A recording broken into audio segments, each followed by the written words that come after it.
For centuries, since the beginning of time, some things are beyond legend. Right before your eyes. To find the one who can save the human race. To keep us safe. To protect the city. To save them. To save Earth. To save the world.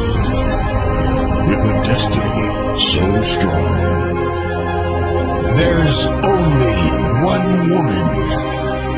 There's only one hope. There is only one.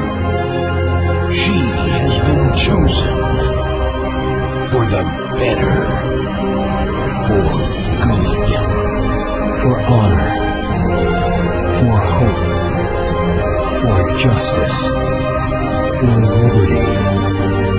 One decision, one leader, one weapon. Only one will rule them all. Sensational. There's only one woman to save the world.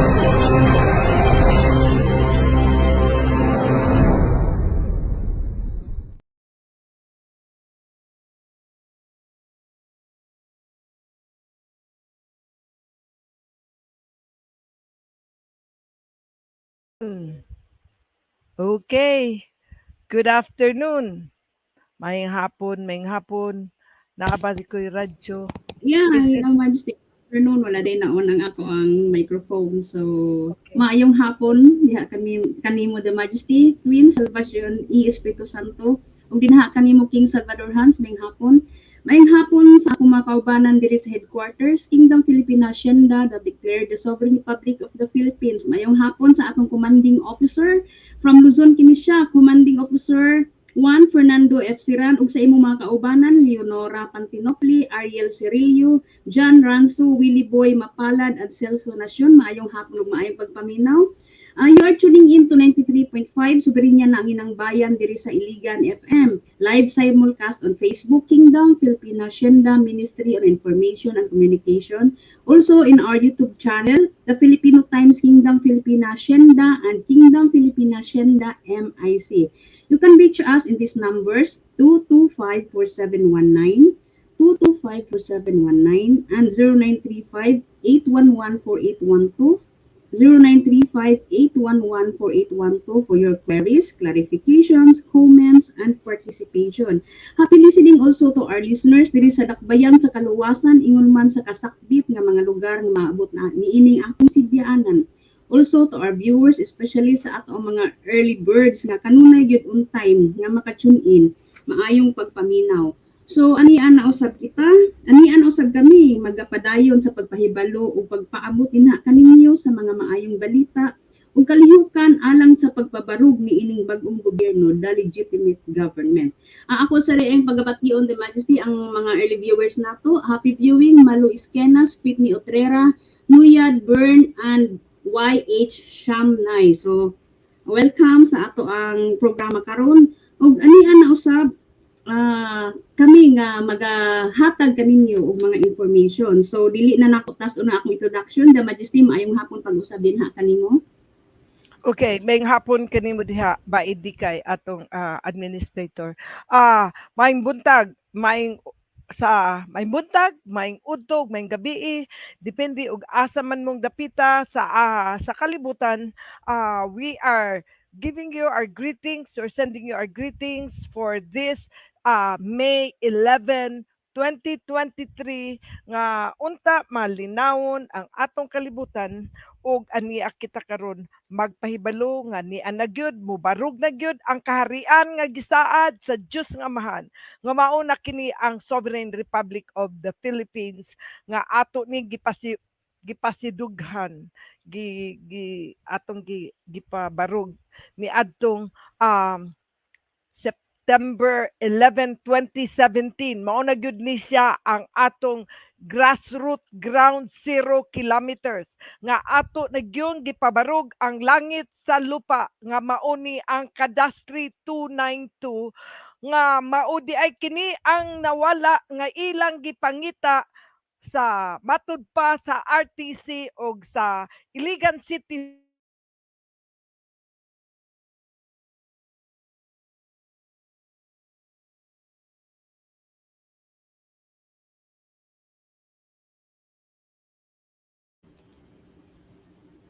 Cadastre 292 kay ang Cadastre 292 mao kini ang langit sa lupa.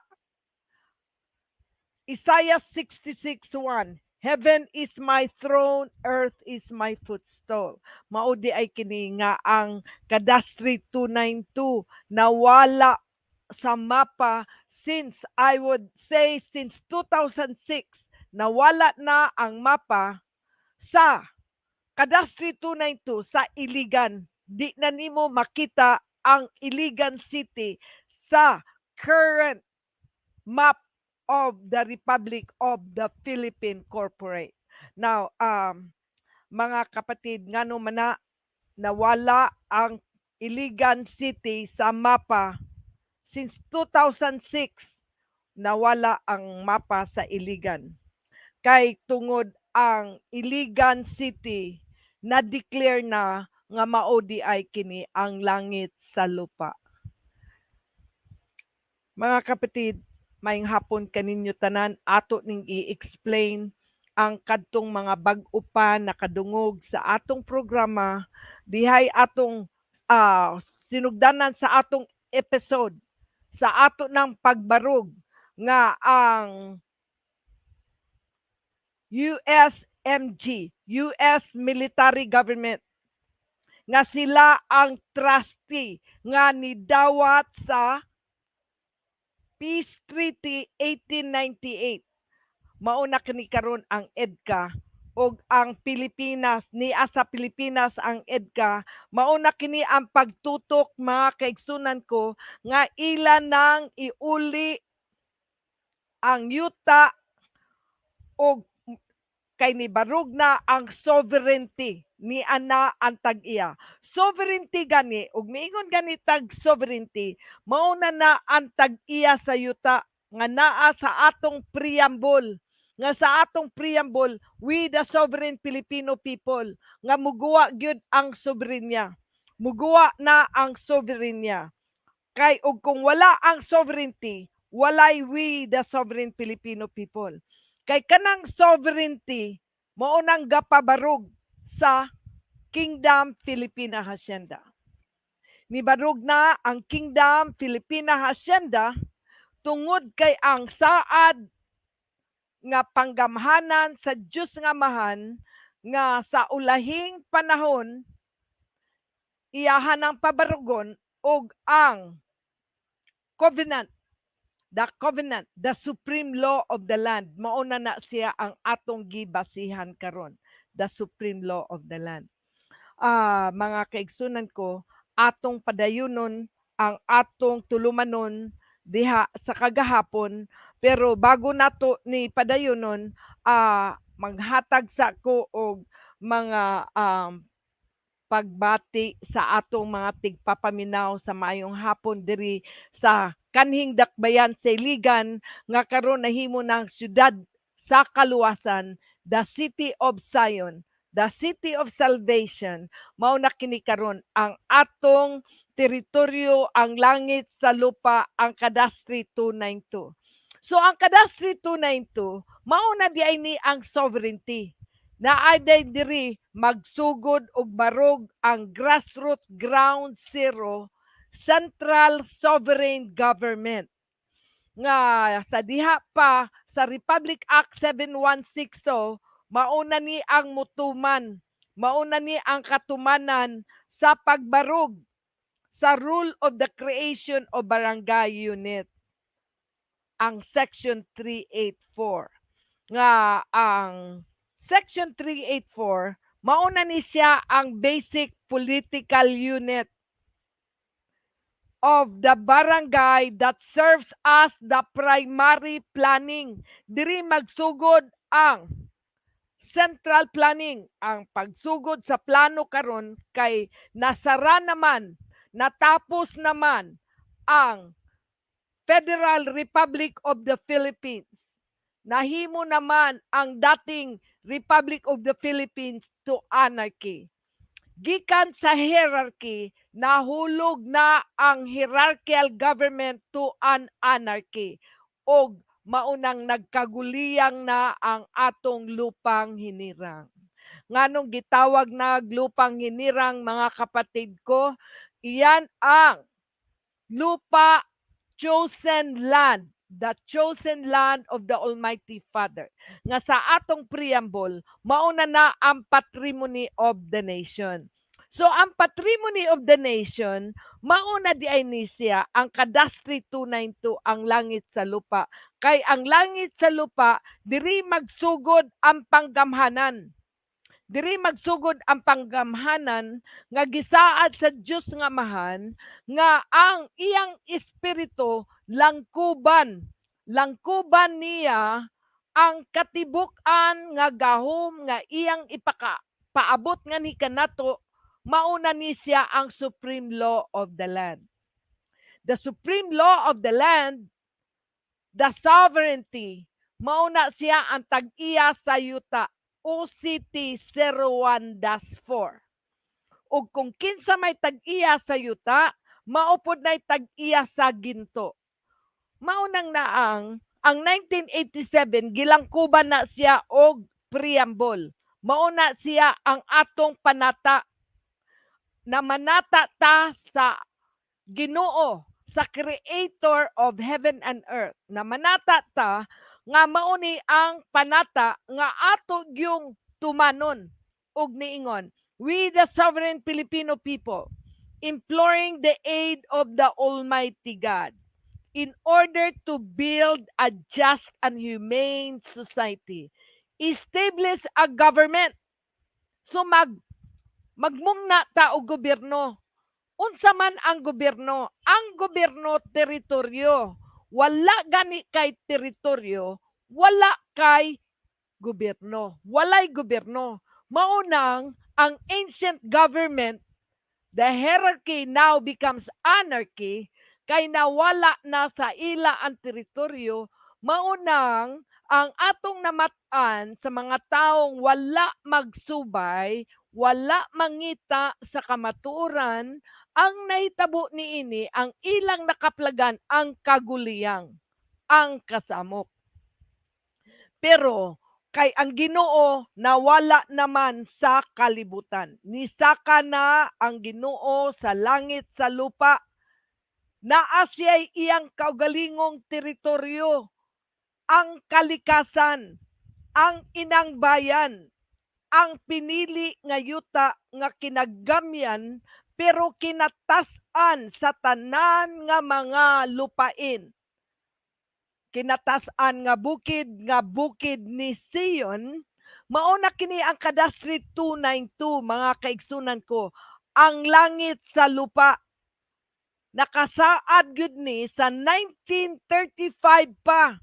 Sa 1935 Constitution nga ang yuta, ang tag-iya sa yuta sa Peace Treaty 1898 nga ang Article 1 mauna kana siya ang Peace Treaty OCT 01-4.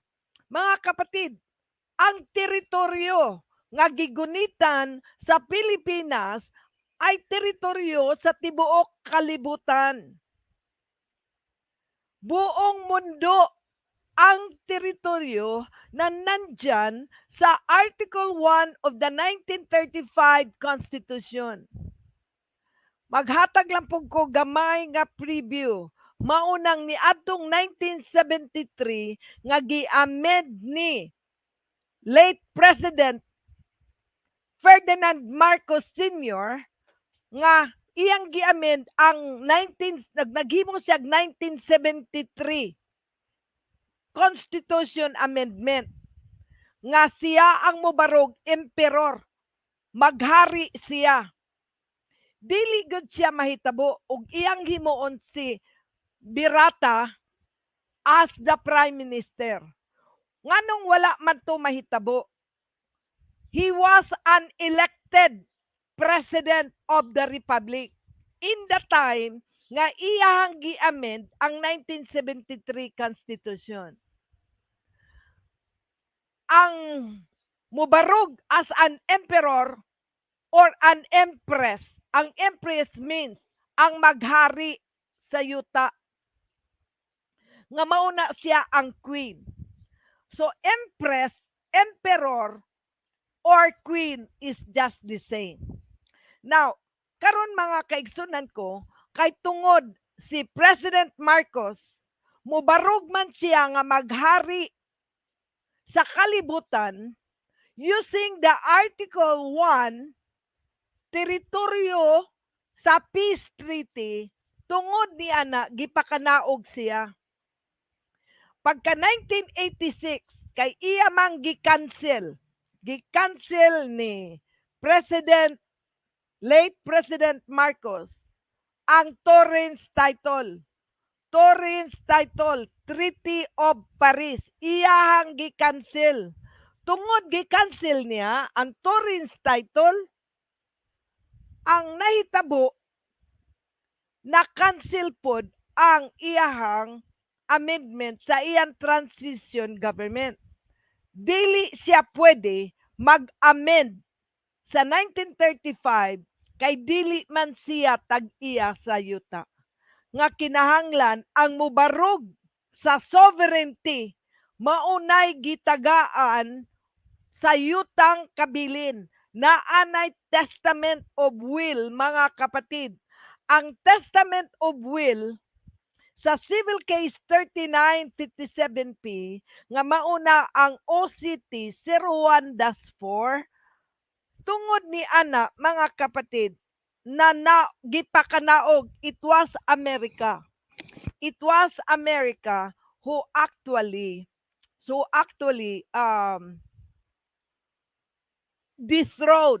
gidethrone sa Amerika ang presidente sa Pilipinas. He was unelected. He was not God's chosen. So, ang 1935 Constitution Article 1, maunay giingon, National Territory Section 1, the Philippines comprises a territory ceded by United States by the Treaty of Paris, concluded between the United States and the Spain on the 10th of December 1898. The limits in which set forth Article 3 of the said treaty, together with all the islands embraced in the treaty, concluded in Washington between United States and Spain by the 17th day of November 1998. 1998. Kaya mga kapatid, hindi pwede si President Marcos ang maghari sa yuta because, and according to the 1935 Constitution,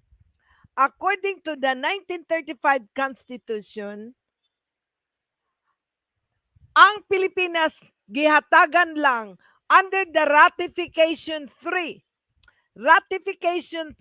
of the Peace Treaty. Philippines has given 7,169 islands and islets. Maura na'y jurisdiction sa Republic of the Philippines. Mo nang giingon, and the treaty concluded between United States and Great Britain by the 2nd day of January 1930. And the territory over which present government of the Philippine Island exercised jurisdiction. So that is the 1935.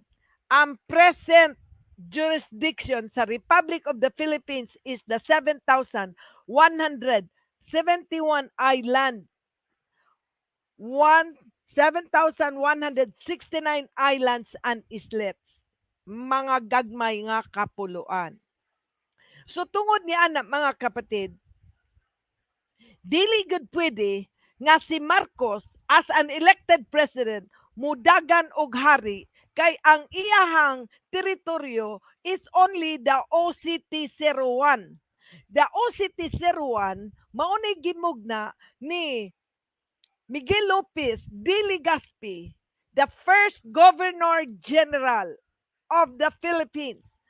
First Governor General, pareha ra na siya og presidente. Siya ang Governor General of or the governor in the islands. So there are many governor in every state na ay governor. So siya ang Governor General of the entire 7,169 islands and islets.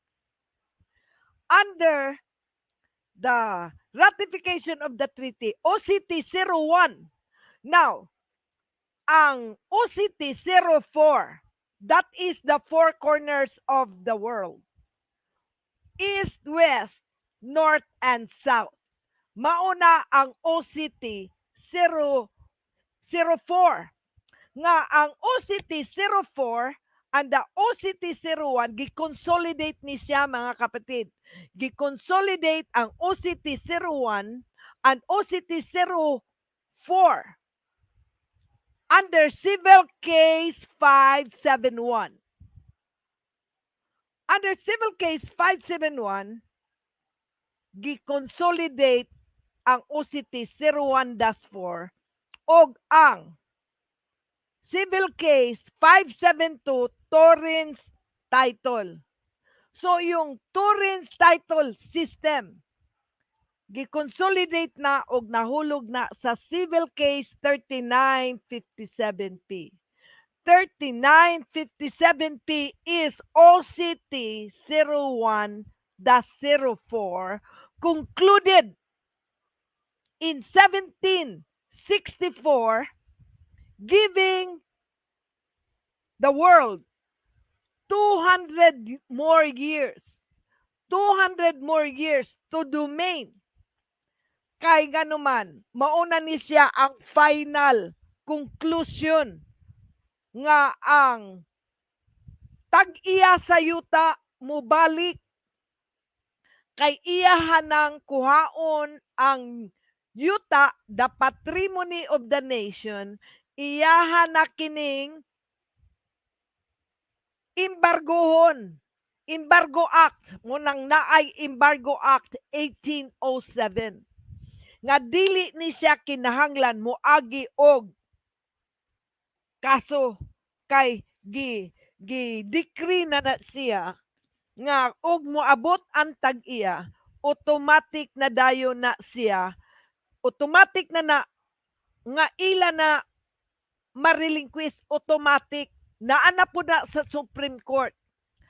Sa third division, ako unya ng basahon, ako unya nang ipakita ninyo nga ang notice of resolution na resolve ang entry of judgment under GR 171913, that is the Civil Case 3957P OCT 01-4. Sovereignty, mauna siya ang ownership. Nga ang ownership, giprotektahan sad na ang ownership under Civil Code 386. Article 427, 428, and now 429. Nga ang akong ownership is under Article 429. That under the Civil Code 386, 429, I have the right to repel any statutory statutory nga ilahang gimugna sa kalibutan, I have the right to repel so that the owner can empower to rule, to control, and to manage the government that has been promised by the Almighty Father. Mauna siya nga sa 1987 Constitution, ako gining i-explain sa inyo mga kapatid, nga aron masabtan ninyo. Somebody tried to cheat us, and that is late President Ferdinand Marcos was trying to deceive us, deceive the world. Iyang limbungan kita og ang tibuok kalibutan nga siya ang maghari sa kalibutan, mangunang magpatawag siyang apo. Apo lakay. Anong ibig sabihin ng apo? Ang ibig sabihin ng apo, mga kapatid, Alpha, Philippine, Omega.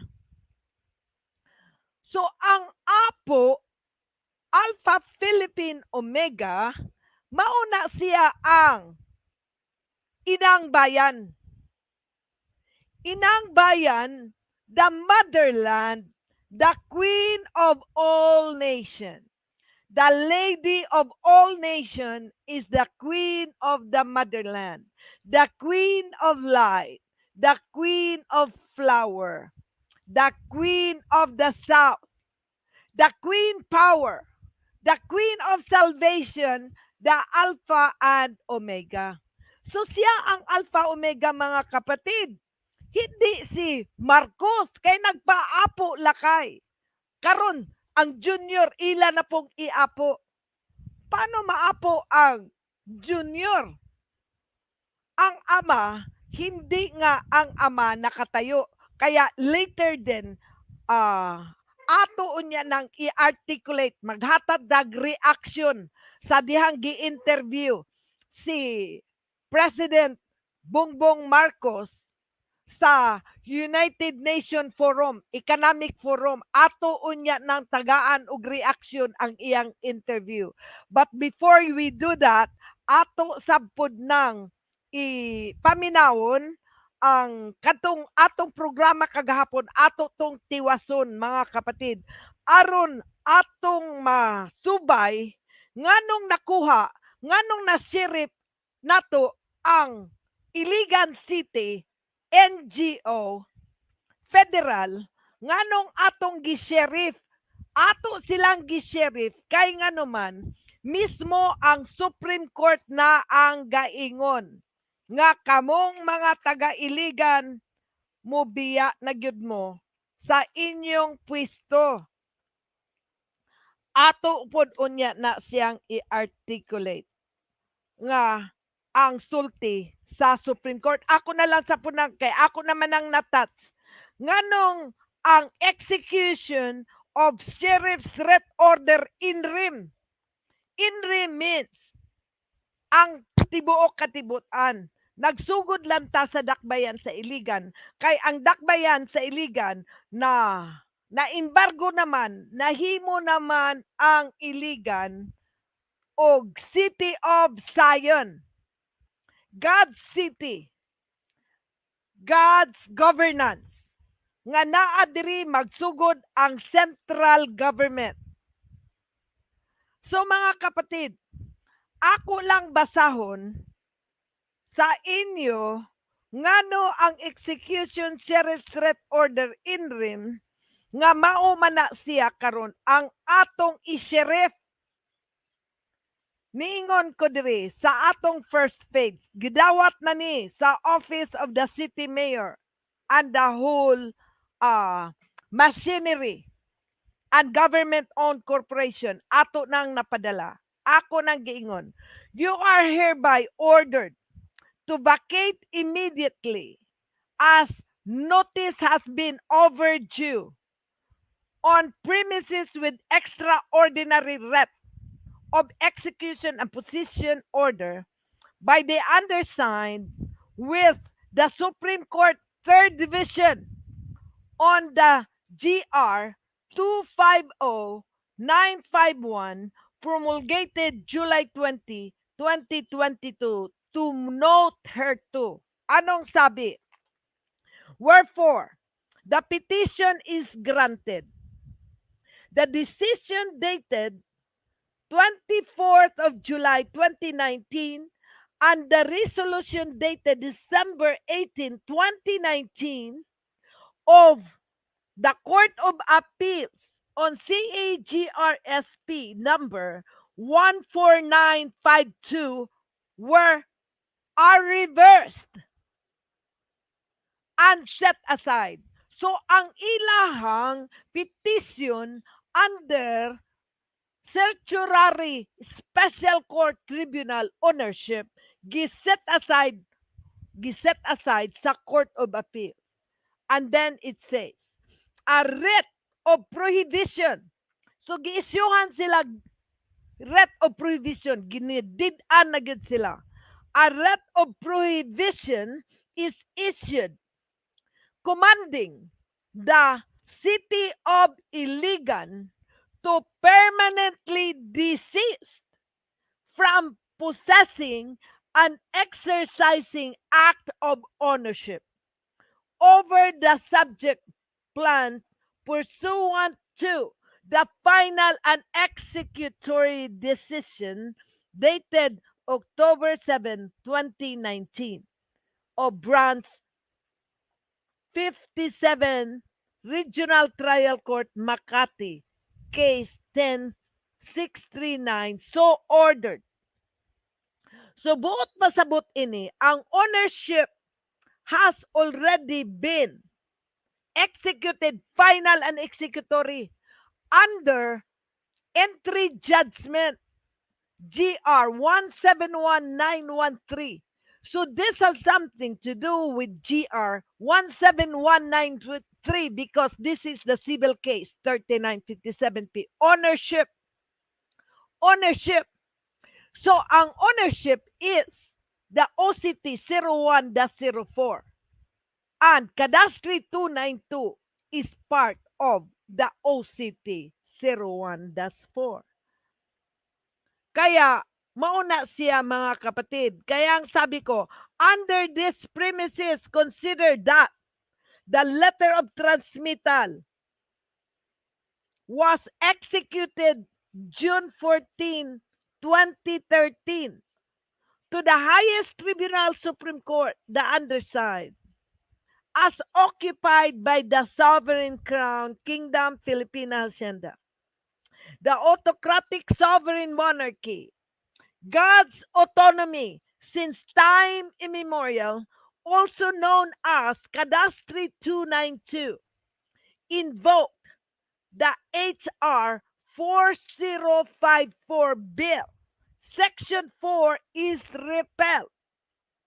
Now, the sovereign central government, ground zero kilometer, Grassroot, unveiling the lost paradise, the Garden of Eden, Isaiah 66:1. Heaven is my throne, earth is my footstool, and awarded the certification of ownership in RIM. The civil case 3957P on the resolution of GR 171913 dated 30th of July 2012. Invoke entry of judgment. Quote impartial. The court resolved to dismiss the petition of certiorari assailing the resolution dated June 6, 2006 and February 21, 2006 of the Court of Appeal on CAGRSP 7014, dated September 26, 2006, recorded in the Book of Entry of Judgment, and resolved to the undersigned the GR 171913. Thus, the royal decree original certificate title number TO104P 1764, decreed in 1764, ended 1965. Mga kapatid, the Treaty of Paris cannot be compromised. This is God's covenant. God's word cannot be compromised. However, President Marcos wants to steal the rights of the lost owner. You will find that in their petition on Civil Case 3957P, gusto nilang nakawin, mga kapatid. Makita nyo yan sa page 193. Sa page 913, on their petition, Annex A of the Republic of the Philippines, nagpetition sila sa Court of the First Instance in Rizal. Naa sa Rizal Province, kanhi sinugdanan, 7th Judicial District, Branch 28, Pasay City. So they are trying to make a compromise agreement decision which mauni siya ang gihimo sa ni President Marcos. So President Marcos, he called on people who are holding the OCT, Original Certificate Title 01 to 100,000 that was issued. However, the OCT 01 to OCT 100,000 were all canceled under the certiorari ownership, a special proceeding on the Court of Appeals. So, ang Court of Appeals special proceeding sa Republic of the Philippines on ownership, ito ngayon ang hinahanap nilang special court tribunal. Forum shopping. Layo kayo, no? Makalibog kayo. Ilang gingog. Forum shopping. Unsa man ang forum shopping? When you come to Court of Appeals, ang Court of Appeals, naana siya from Court of Appeals 1, 2, 3, 4, 5, 6, 7. Since Republic of the Philippines, itong dakbayan sa Iligan, nag-file mag-ownership nga sila'y tag-iya kuno sa NEC. So, kay sila kuno ang tag-iya sa NEC, nag-file sila og appeal sa Court of Appeal special proceeding. Forum shopping.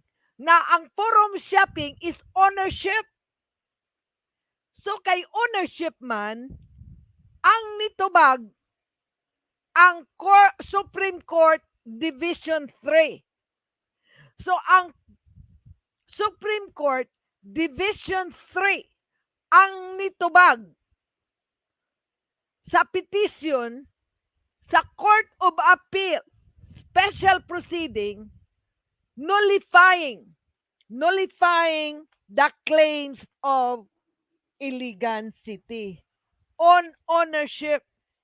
Mauna mga kaigsunan ko, I hope nasabot ninyo.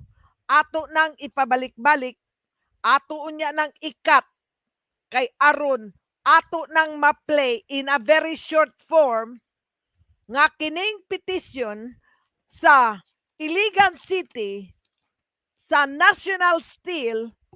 Now mauna ni karon nga ang writ of execution, possession, demolition since 2010 nadawat ni Attorney Maglinaw, Elmer Maglinaw, 2010, nadawat niya ang writ of execution.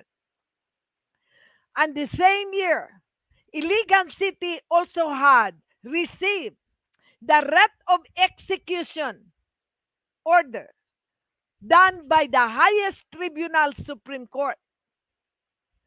So, and they don't, di man sila kasabot, mga bugo, unya ang ila hakog na, bugo pa, ilahan na tanan ang korte, ilahan na tanan ang abogado, o wala gyud sila'y kaalam.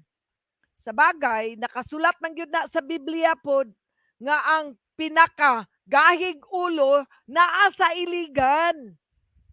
Kahit gud eg ulo ning taga Iligan nakasulat gyud ni diri sa Biblia ug niingon nga bisag kining nasod nga barugan unya sa propeta walay mutuo.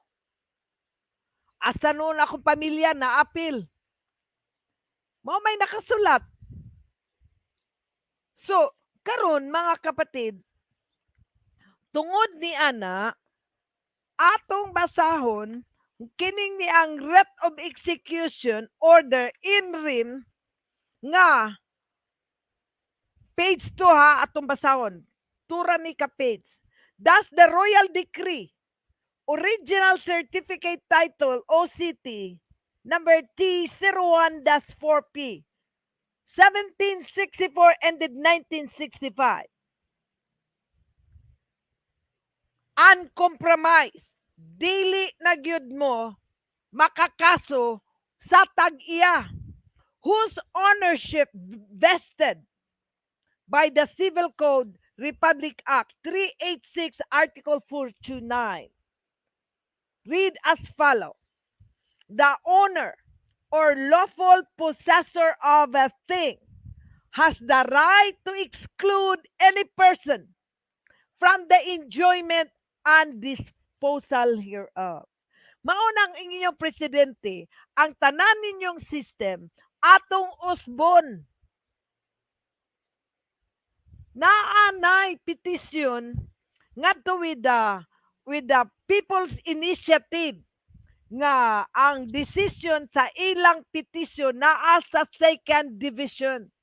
The second division nga gifile sa People's Initiative akong gisang-at kay nangayo man silag tabang nako. Majesty, can you help us? That President Marcos is actually illegally had possessed his electoral. He is not the right president. Sabi ko, okay, let's move it up to the Supreme Court Third Division ownership, ruler of the nation. Pumayag din si Capre. Sabi niya, if you want it, then let's move it to the Third Division and I will prepare the document. At na-receive yan sa Third Division. Dahil nasa Third Division na, inakyat ko na rin yan sa Sandigang Bayan. Nasa Sandigang Bayan na. Kaya ang electoral article, yung election, Commission on Election, na-cancel na sad na mga kapatid. Ato nang na-cancel ang Article 7, Executive Department. Wala na'y presidente. Under 1987 Constitution, wala na'y presidente, wala na'y Congress, wala na'y senador. Aha man na siya nakalited nga ang Article 7 and Article 8 Judicial Department. Nawala na, mga kapatid. Bisitahin ninyo ang Article 18. Article 18, Transitory Provision. Article 18, Transitory Provision, 1987 ni na-approve. na-approve ang amendment, transitory provision, Article 18. Maunang nobody touches Article 18, transitory provision of the 1987. Kay ilan gudning nakatutok sila og ilag yung gi-promulgate ang 1987 Constitution, dugay raning walay presidente ang Pilipinas. Ni barog na gyud unta ang tag-iya ug dili unta daghan ang mabakunahan tungod sa limbong sa defiant diri una sa inyong mayor kang Cruz, nagsugod na kang Mayor Cruz, gisundan pod ni Mayor Rehencia, og ang katapusan si Superman si Aw. Hay nako mga kapatid, si Superman si Aw mo ng Red Dragon na sa Revelation 12. Revelation 12:7. The Red Dragon na sa 8. Mauna si Siaw. Maunang representative sa China. Oy, naadi ay serpente makasud og langit. Dili oy, violation na sa konstitusyon. Maguba na lang ang kalibutan nungka ang pulong sa Ginoo dili matuman. So, nawala ang Article 7. Article 7 and Article 8 mawala nganuman. Nawala ang original jurisdiction. Wala man nila gipabarog ang Cadastre 292. Ni barog pa ang Cadastre 292, mauna ni karon nga ang EPRA 8371 maunang sovereignty diha magsugod sa quasi-judicial de jure. Quasi-judicial de jure. Mauna ang existing court. Nga ang iyahang gimugna ana is Section 65, Customary Law and Practice. Mga kapatid, balik ta sa Article 18. Section 1. Unsa may gisulti sa Transitory Provision Section 1 in 1987 Constitution.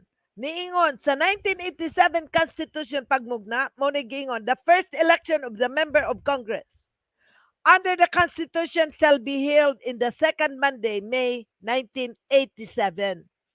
So 1987, the first local election.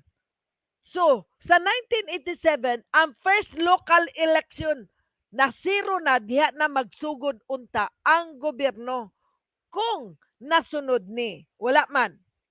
The first local election shall be held on the date to be determined by the President, which may be simultaneous with the election members of Congress and shall include the election of the members of the City Municipal Council and Metro Manila area. So meaning, the entire Philippines magsugod og election gikan sa presidente, sa Congress, sa Metropolitan Manila og tanan municipality. So, diha magsugod ang tanang eleksyon. Now, Section 2. Unsay sulti sa Section 2? The senators, members of the House of Representatives, kining members of the House of Representatives, mauna sila ang mga congressman. So, ang mga congressman o ang inyong senador, niingon, and local officials. Unsa man ang local officials ninyo?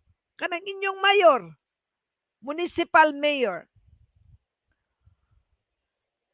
elected under this Constitution shall serve until noon, June 30, 1992.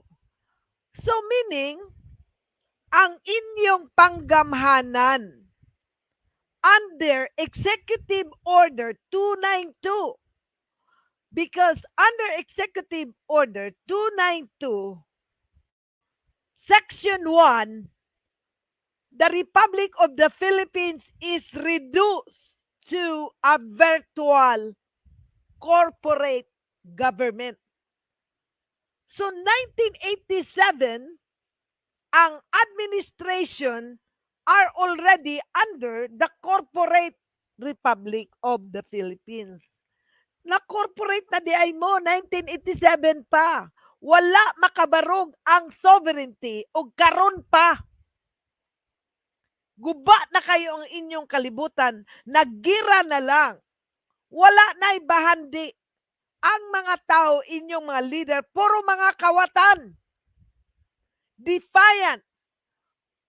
Og naapa sa Isaiah 1, ang inyong mga leaders are rebels. Rebels of the sovereignty. Rebels against we the sovereign Filipino people. Kami ang gabayad ninyo. Pinaagi sa buhis. Inyong gipangawat ang buhis. Unsay nahitabo? Diri lang mismo sa Iligan. Iligan murag basurahan. Ang dalan, purya-buyag. Walay tubig. Walay kalinaw.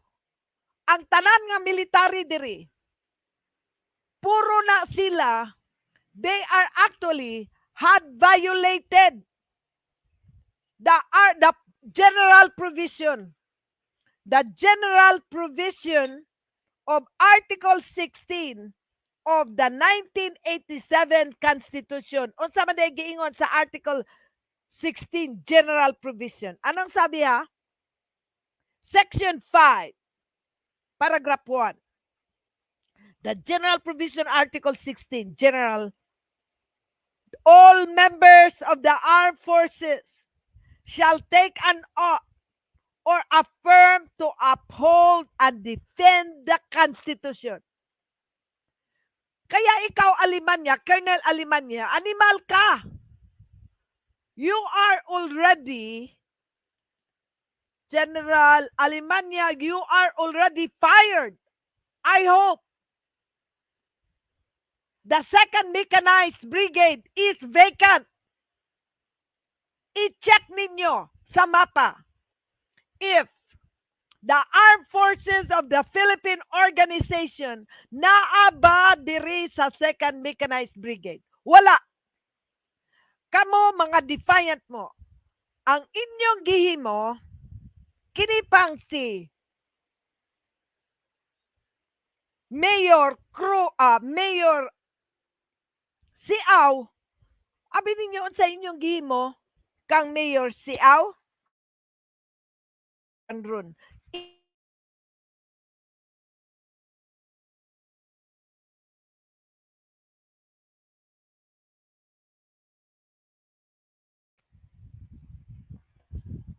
Excuse me. Charger.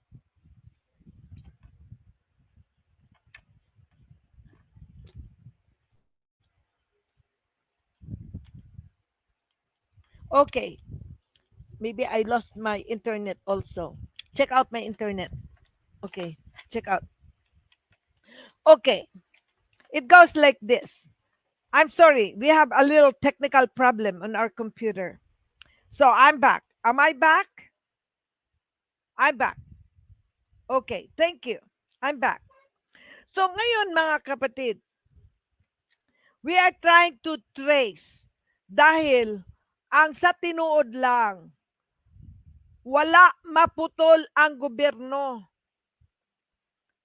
Akong gisundan ang anarchy government, Republic of the Philippine Corporation, akong gisundan. Ug makita gyud ninyo ang ilang pagka-rebelde against the sovereignty, against the existing new nation.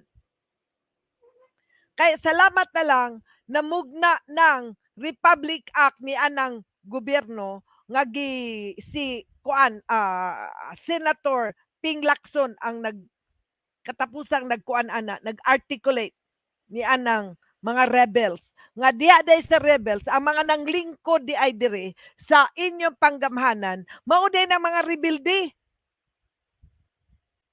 Ang mo rebelde sa existing government are called rebels. Naapod na siya sa Isaiah 1. Nga ang inyong mga leaders are the rebels of God. Rebels of the supreme law of the land. The rule of court and the rule of law. They are all the rebels. Why? They lost their original territorial jurisdiction nga dapat ila ng pangitaon.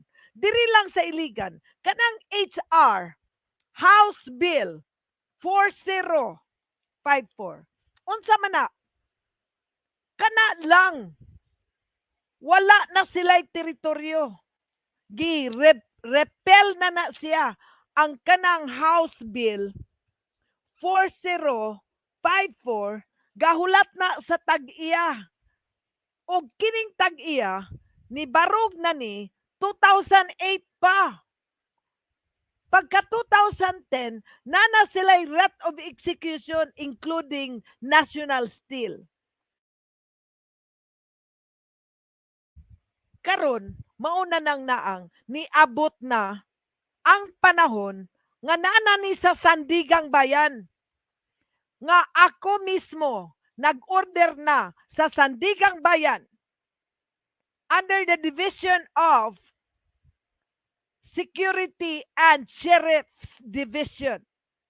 Dito yung ko mismo sa Court of Appeal last April 22.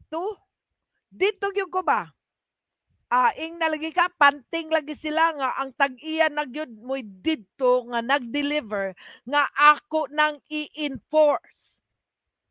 Gipa-enforce na nako sa Sandigang Bayan ang Security and Sheriff's Division. That's why we are calling all AFP, PNP, United States EDCA. Itagaan na nato sila og dokumento mga kapatid. The USMG Treaty, MDT, Mutual Defense Treaty. Mauna siya ang Treaty of Paris, Treaty of Peace. Dili na siya, dili takabarog diri sa Iligan mga kapatid. Tunaw ang Luzon. Tunaw ang Luzon og di kabarog ang siyudad sa Ginoo, ang Iligan City. Kaya help me save you. I'm saved. But you people are not. Because the people also are defiant. Hadlok kaayo mo nga makuhaan ang inyong piso, makuhaan ang inyong gahom, hadlok kaayo mo. Wa mo kabalo, dugay ra na nawala ang inyong gahom. Dugay ra na ang inyong kwarta, demonetize na, o giilisa na og GCash. Og ang inyong GCash sometimes ma-hack. Pagka-hack ana, nawala ang inyong kwarta og ang inyong treasury. Kining National Treasury, Iligan National Treasury. Kining niyang inyong COA. Dili na makarelease sa inyong kwarta. Wala na mo'y sweldo. Kabalog yun, ana, ang kini siaw. Puro lang yun ni sila manalagma, basin. Naay balaod. So atong basahon ang Civil Code, Republic Act 386, Article 429. The owner or the lawful possessor of a thing. Kanang thing, mo na siya ang titulo, instrument. Possessor of a thing has the right to exclude any person from the enjoyment and disposal hereof. For this purpose, he may use such force as reasonably necessary to repel or prevent an actual and in the united or threatened unlawful physical invasion or usurpation of his authority. So kinsay nag-usurp sa akong authority? Ang korte, ang pulis, o ang inyong mayor. The entire system. You are under usurpation of authority and dominion because you lost that original territorial jurisdiction, especially LTO. Section 82. Anong sinasabi sa Section 62? Pangitaan ninyo ang original territorial jurisdiction. Kay nga naman, expands na. Expands. Your system is expands, shredded. Ug naanay decision ang Supreme Court that the Republic of the Philippines is expands. All Marcos accounts is expands. Kay kanang kwarta under sa National Treasury nga maunang ill-gotten wealth nakakonsolidate na diha. Makuhaan na gay na nila bisag piso ni Marcos o kamo diring Iligan, mga priso gyud mo ba? Maunang walay kwarta na anana sa Sandigan Bayan, naghulap na lang na og mandato sa highest tribunal Supreme Court, mandato. Kamo ba priso ba mo o dili? Kaya mga kapatid, basahon nato kining niang dokumento nga ila na ning nadawat. In the Treaty of Paris on the World Settlement, in the United Secret Book of Redemption of the Federal Reserve System, beginning 1764, ended 1976. So 1976, di na pod ang Federal Reserve System, dili na pod na nila magamit ang bahandi. Naalang na sila prescription period, 10 years. Nga kanang 10 years prescription, ilang iuli sa tag-iya.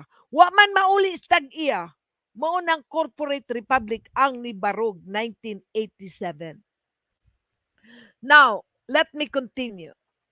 Under the hereditary successor in interest, and the fulfillment of the existing Constitution 1987 Amendment Transitory Provision, Article 18, now has founded the original territorial rights of jurisdiction, mandated, identifying herein mentioned origin of jurisdiction, under the rule of law and the rule of court. Article 8, Section 5.1 and through 4, followed by the Commission on Constitution C, the Commission on Election, Section 2, Paragraph 2, exercise original jurisdiction. Ayan na naman. Exercise original jurisdiction. So, ang inyong korte mangita og original jurisdiction, ang inyong electoral suffrage nangita sa original jurisdiction. Ang inyong LTO Section 62 nangita sa nag-original jurisdiction. So, overall contest relating on the election is invoked, annotated in HR 4054, Lone District, Section 3, Rules and Regulation, and Commission on Constitution shall issue the necessary rules and regulation to implement this act, as adopted by the sovereign crown, Kingdom Pilipinas and the declared sovereignty. Where everything begins, Article 10, the Administrative Code, Republic Act 7160, Local Government Code Unit, ratified in 1991, the Executive Order 292, General Provision Section 384 as the basic and the highest political unit in a given territory, founded the existing metes and bounds of time immemorial Section 56, the Cadastre 292. The sovereignty is the fulfillment of the 1987 Constitution as the supreme law of the land in seeking sovereignty on Book 1 General Provision of Republic Act 7160, the rule of creation of barangay unit, Section 384. One person, one instrument for the constituency for all. And EPRA 8371, Section 13. Self-governance and self-determination. Vested under Section 56. Existing property rights regime. Property rights within ancestral domain already existing. Vested upon the effectivity of this act shall be recognized, protected, and respected hereof. Before I continue, I would like to remind our listeners from the Facebook or in our radio, 93.5 Sovereign Station FM. Our phone number is 225-4719. Let me repeat, 225-4719, or you can reach us on 0935-811-4812. That's my cell phone. And let's continue the last page, paragraph 2. This is very important in our Sheriff's Threat Order in ring. Niingon dayon diri. In addition, the HR Bill 4054 is invoked of the Republic Corporate Section 4, the repelling clause. The loan district is the Cadastre 292, the sovereignty. The Presidential Decree 772, squatting syndicate. And EPRA 8371, Section 52I. In the turnover of areas within ancestral domain, managed by the corporate agency, claiming jurisdiction over the area, shall be notified hereof. Ordering. Ito ngayon. Importante ito ngayon, ha? Take note, all military and all courts, everybody. So, paragraph 3 on page 2. Ordering all authorities and members of the Integrated National Police, members of the Armed Forces, members of the Marine Force, and members of the National Bureau of Investigation and authorities form part of AFP,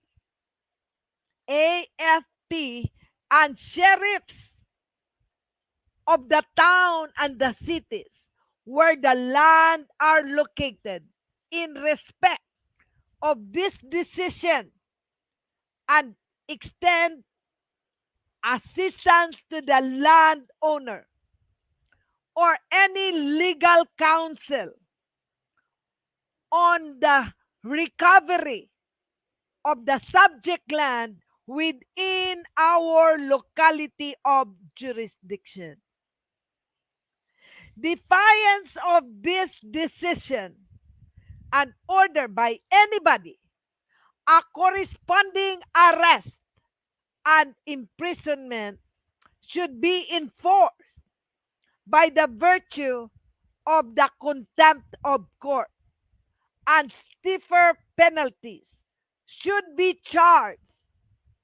Sandigan Bayan Security and Sheriff's Order supplied. So ordered. Signed, yours truly. And this has been received already. And in fact, we already sent email to the rest of the world, all agency, local and national and the rest of the world. We already had informed them. Kaya dito, ang general, ang tanan headquarters sa Camp Crami, sa NBI, EDCA, United States of America, already are informed regarding our writ of execution and relinquishment of all rights and reserved to the crown. The sovereignty is all done, brothers and sisters. So as I have said, I may take a break. I will have Baidikay Mukuro to start to prepare because there may be some questions that were raised by our listeners and perhaps to our viewers, there might be some questions or perhaps meron man silang idagdag sa ating uh, sa atong declaration, sa atong enforcement, sa atong announcement regarding Sheriff's Red Order nga akong gi-order sa Sandigang Bayan and I myself executed in consonance with the Sandigang Bayan Security and Sheriff's Division in support, I declare this order. Bai Dikay, please take it away. Okay, thank you so much, Majesty, sa imuhang pag-present sa imuhang mga nahimo na, ilabi na sa ato ang execution sheriff's writ order in rem. So, masabtan gid kaayo kay very clear ug tataw gid kaayo ang imong pagpasabot, Your Majesty, bahin aning execution. So, kamo dinhang naa sa nang lingko dinha, so hinahinay na yung taon mong pamutos kay kani siya, sugo gid siya, order ni siya, dili na ni ingon nga himuon paning kaso kay kanitanan human naman. So, execution na karon. So, lahi ng kanang himuon pagkaso ha, lahi na, dili na ni kaso, wala na kasuhay, order na gyud ni, order na ni sa ato ang mahal na reyna. So akong basahon na ay participation ni Majesty. Ang Sige. sovereignty permanente namo madungog sa mga Senate hearing diha sa kauluhan. Pero nganong dili man kini nila marisolba sa mga sigalot diha sa West Philippine Sea. Mao kaniyang pangutana nga sige sila gisgot og sovereignty. Pero unsaon gid nila pag-resolba? So una, sige sa gisgot og soberenya, wa mo sa kabalo. Asa ning soberenyahan ni unsa gid sila? Ay kung magka isud-isud sila para sa ni Duterte sa una the Majesty, kung maglisod siya mo isgot siya kuan soberenya kay aron makalingkawas na yun siya. So unang diri na ay ang giingon sa mensahe ngano kunong dili man marisolba ang dinha sa Atong West tubagon. Philippine Sea. Okay. Okay, thank you. Thank you participant sa imong pangutana nga no. Mauni ang problema sa corporate federal republic. Ang ilang kapatid, ang ilang gustong pabarugon ang federalism. Constitution of the federal NGO, not sovereignty. There is a big difference between the sovereign government, Sovereign Republic of the Philippines, dako kayo og diferensya ang Sovereign Republic of the Philippines nga gideklarar sa Kingdom Pilipinas siyenda aron mubarog ang lupang hinirang. Lupang hinirang is God's chosen land, ang Pilipinas. Ang Pilipinas ay mahal ng Diyos. Ang tao lang ang hindi nagmahal sa Kanya. Yan ang problema. Kaya ngayon mga kapatid, kaya ang buong bayan, ang buong mundo nagsuffer because of the defiance of the leaders and the constituents. Blessed are those, kaya blessed kaayo kadtong nakasabot, kadtong nidangop, kadtong nagpa-register sa Sovereign Republic of the Philippines. Blessed kaayo mo because the element, the rule of law and the rule of court is on your side. Bisan pag unsa nga kaso ilang ikaso sa o kung corporate to corporate, wag yung ko'y mahimo. Kung ilang kasuhan ang sovereign constituents versus corporate republic, there is no difference. Madali kaayo na kita maka-intervene. Nga kinsa man gyud nang ni-defy. Remember, Civil Code 386, Article 3, gi-specify gyud na siya ni President Corazon Aquino, Article 3, bago magsugod ang Local Government Code, naka-stipulate gyud na ang Civil Code 386, Article 3, ignorance of the law excuses no one in compliance therewith. Na ay balaod. Walay presidente, walay tao nga maka supak sa balaod. Mao nang gibutang gyud na civil code. Civil code meaning kitang mga tao naaman ka sa judicial, leader man ka or lumulupyo lang ka, maunang civil code, balaod na siya sa katawhan. 386, Article 3, ignorance of the law excuses no one in compliance therewith. So, kinsa man to ang makaprove nga sila ni violate sila sa Constitution, the rule of law and the rule of court. Ang rule of law is the Constitution, existing Constitution. The rule of court is also the rule of court, batas sa civil code. Civil code. Mauna siyang rule of law nga ilahang gi-amend. Ilang gi-amend ang rule of court of the revised rules of court of the Philippines. Kutobra sila sa August 22, 2004. Giving 10 years for closure. I-close good nila. So 2014, wala na'y korte. After 2014, puro na moro-moro court, kangaroo court. Kaya mga kapatid, whoever violated the rights of the indigenous cultural community, international indigenous cultural community, ang langit sa lupa under the Sovereign Republic of the Philippines, will be prosecuted bisan pag-judge ka, bisan pag-Supreme Court ka, kung imong gi-violate ang rights of the we sovereign Filipino people. Abuse of power. You will be convicted even if you are a Supreme Court, Charter Supreme Court. You are liable. Bisan pag-pulis ka, you will be under court martial, under Sandigan Bayan. Kaya, kining sila Alemanya, kining sila kuya, kung defiant yun ni sila sa sovereignty, dali na kayo mo, ibali na lang nakong complaint, court martial mo sa Sandigan Bayan, petition, decision, dili na kaso. Kaya mas maayo pa, mamutos na gyud mo. Kaya ICPO kuya, asa man kagatago, pagawas na lang, surrender na lang ka.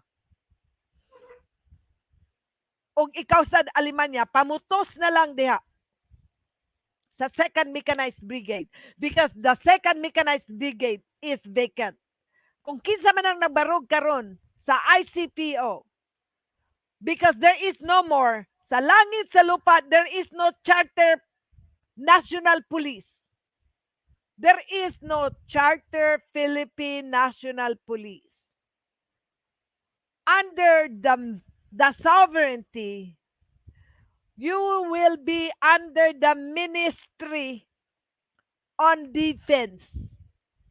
Ministry on Defense and the internal police will be the tribal barangay defense system. Internal police. Kaya wala na diri ICPO. The ICPO will transcend to Tribunal Barangay Defense System Internal Police here in my locality. Now, ang pangutana, ngano man nga ang si BBM, gasige man lang og muhisgot og soberenya, di man ma-resolve. Di ma-resolve kay naa pa man si BBM. Kaya makita nimo ang naong ni BBM. Di na dimao ang iyang naong, nang hupong na ang iyang naong sa kaguol. Ako niya nang i-play, magbutang niya tag reaction. Reaction sa iyahang interview sa World Forum, World Economic Forum. Ako niya nang i-play. But ako sa nang tubagon. Kay nga naman, ang transition, ako sa nang kwanon ha, ang dirita sa general provision sa police. Unsa may giingon sa section 5.3, all military na ni, professionalism in the armed forces and adequate remuneration and benefits of each member shall be prime concern of the state.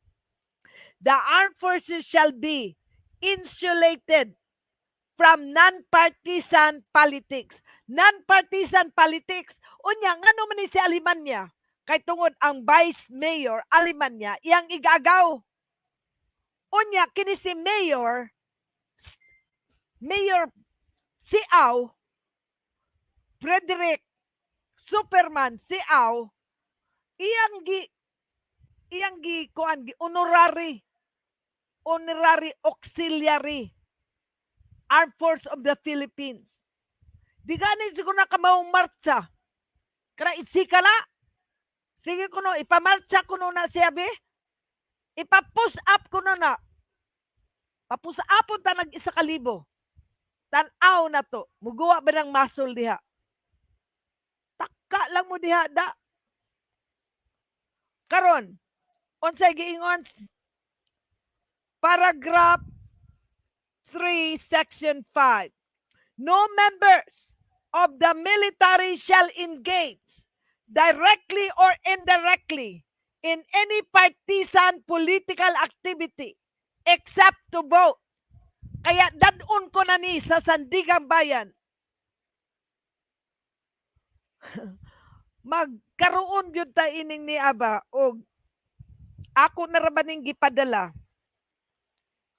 naana na siya ay ako na mong kay magbantay yun mo kay ni ana na siya i-adjudicate na siya sa Sandigang Bayan. Kaya mas maayo pa makigiusan na lang mo. Mas maayo pa mamutos na lang kahasad mo. Kay ikuan na to na sa action. Aksyonan day na sa Sandigang Bayan. Now, balik ta. So, non-partisan, no? So, sa police karon, Section 6, the state shall establish and maintain one police force.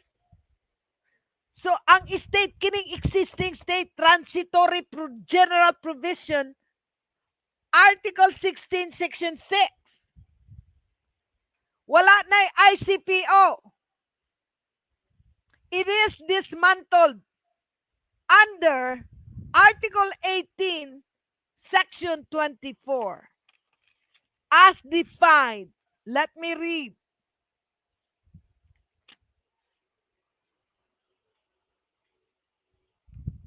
Section 24, Article 18, transitory provision.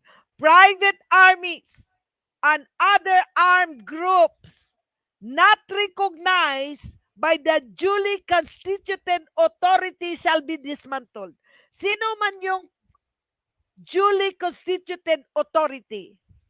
The Queen Power. The Queen Power and Authority vested under Cadastre 292 and OCT 01-4 native title, your office is dismantled.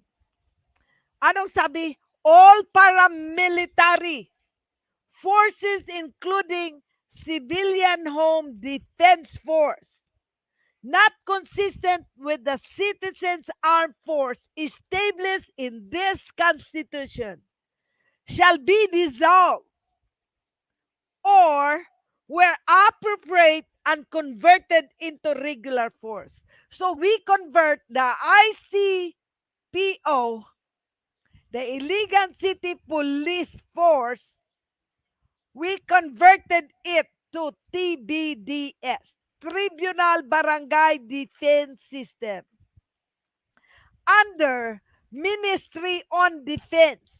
That is the same way with the Armed Force of the Philippines. 2nd Mechanized Brigade is the home of the sovereign armed forces of the Philippines that will protect the state. I hope I answered by Dikay partially yung question. The question is, bakit sila salita ng sovereignty? Hindi naman. Kasi hindi nila pinalabas ang titulo. Ang kailangan lang talaga ng presidente na sabihin nila, nandito na ang may-ari, nandito na ang titulo. Pag lumabas ang titulo ng OCT 01-04, buong mundo yan, na ang naghawak sa titulo sa buong mundo, nandito sa langit, sa lupa. Isaiah 66:1. In God's throne, heaven is my throne, earth is my footstool. Mauna siya baidikay nga sa Section 3, ito na ngayon Section 3 of Article 3, Article 18, Article 18, Section 3. Kaya repel lahat, na-repel tanan ang ilang gihimo, ang ilang federalism, bayanihan constitution. Federal Bayanihan Constitution is repelled. Even their Sharia law is repelled. Now, ganito, ito ang sabi. Section 3. All existing laws, decrees, executive orders, proclamations, letter of instruction, and other executive issuance not inconsistent with this Constitution shall remain operative until it is repealed or revoked. So, yun, I invoke that lahat ng kanilang mga statutory provision na nagiging unconstitutional, lalo na yung House Bill 1689 na ang inaantay na lang yan ang last reading sa Senado. Hindi pa yan napirmahan ng mga senador, revoke ko na yan. Repealed and revoked. Kaya, walang-wala na. Now, somebody is trying to get us a call. So ngayon, mga kapatid, sabihin nyo na lang, I'm on the air. Ah, I think that is not later na lang sagutin ko 'yan. Now, Baidikay, iyan ang reason kung bakit hindi nila ma-pinpoint ni BBM ang sovereignty. Kasi kung tumayo na at sabihin niya, I resign, I concede as a president, the Queen of the South is here, the Queen of the Motherland, the Alpha and Omega is here and will stay forever. For as long as the world shall live, so be it. Yan ang problema ba, Idikay? Back to you. Yeah. So thank you so much, the Majesty, sa imong explanation nga klaro kayo. At since the Majesty katubitaw sa dihagyapon sa West Philippine Sea, sige sa ingog sovereignty, dili man pud nila ma-fight para sa tong in China, di ba? Ang China nagkuan pud sila nga ninggara pud sila kay wala man gud pud kunoy maipakita ang Pilipinas. So ninggara pud ang China kay ang China wala ikapakita, ang Pilipinas pud wala ko ikapakita. Kay wala dili man gud sila ang gagunit sa kuan ownership. So maunang sige lang sila siya gita og soberenya pero wa gyud sila ka tumbok og asa gyud ang soberenya. So naara in tawon dinhi, nagsabwag na gyud in tawon sa kamatuoran. So kamong mga nakadungog pamati in tawon kamo. And napagyud the Majesty na pay participation dinhi ni ingon siya diri o. Ang civil admin dili mao ang tag-iya sa yuta sa Pilipinas. Sila lang ang gadumala sa panggamhanan.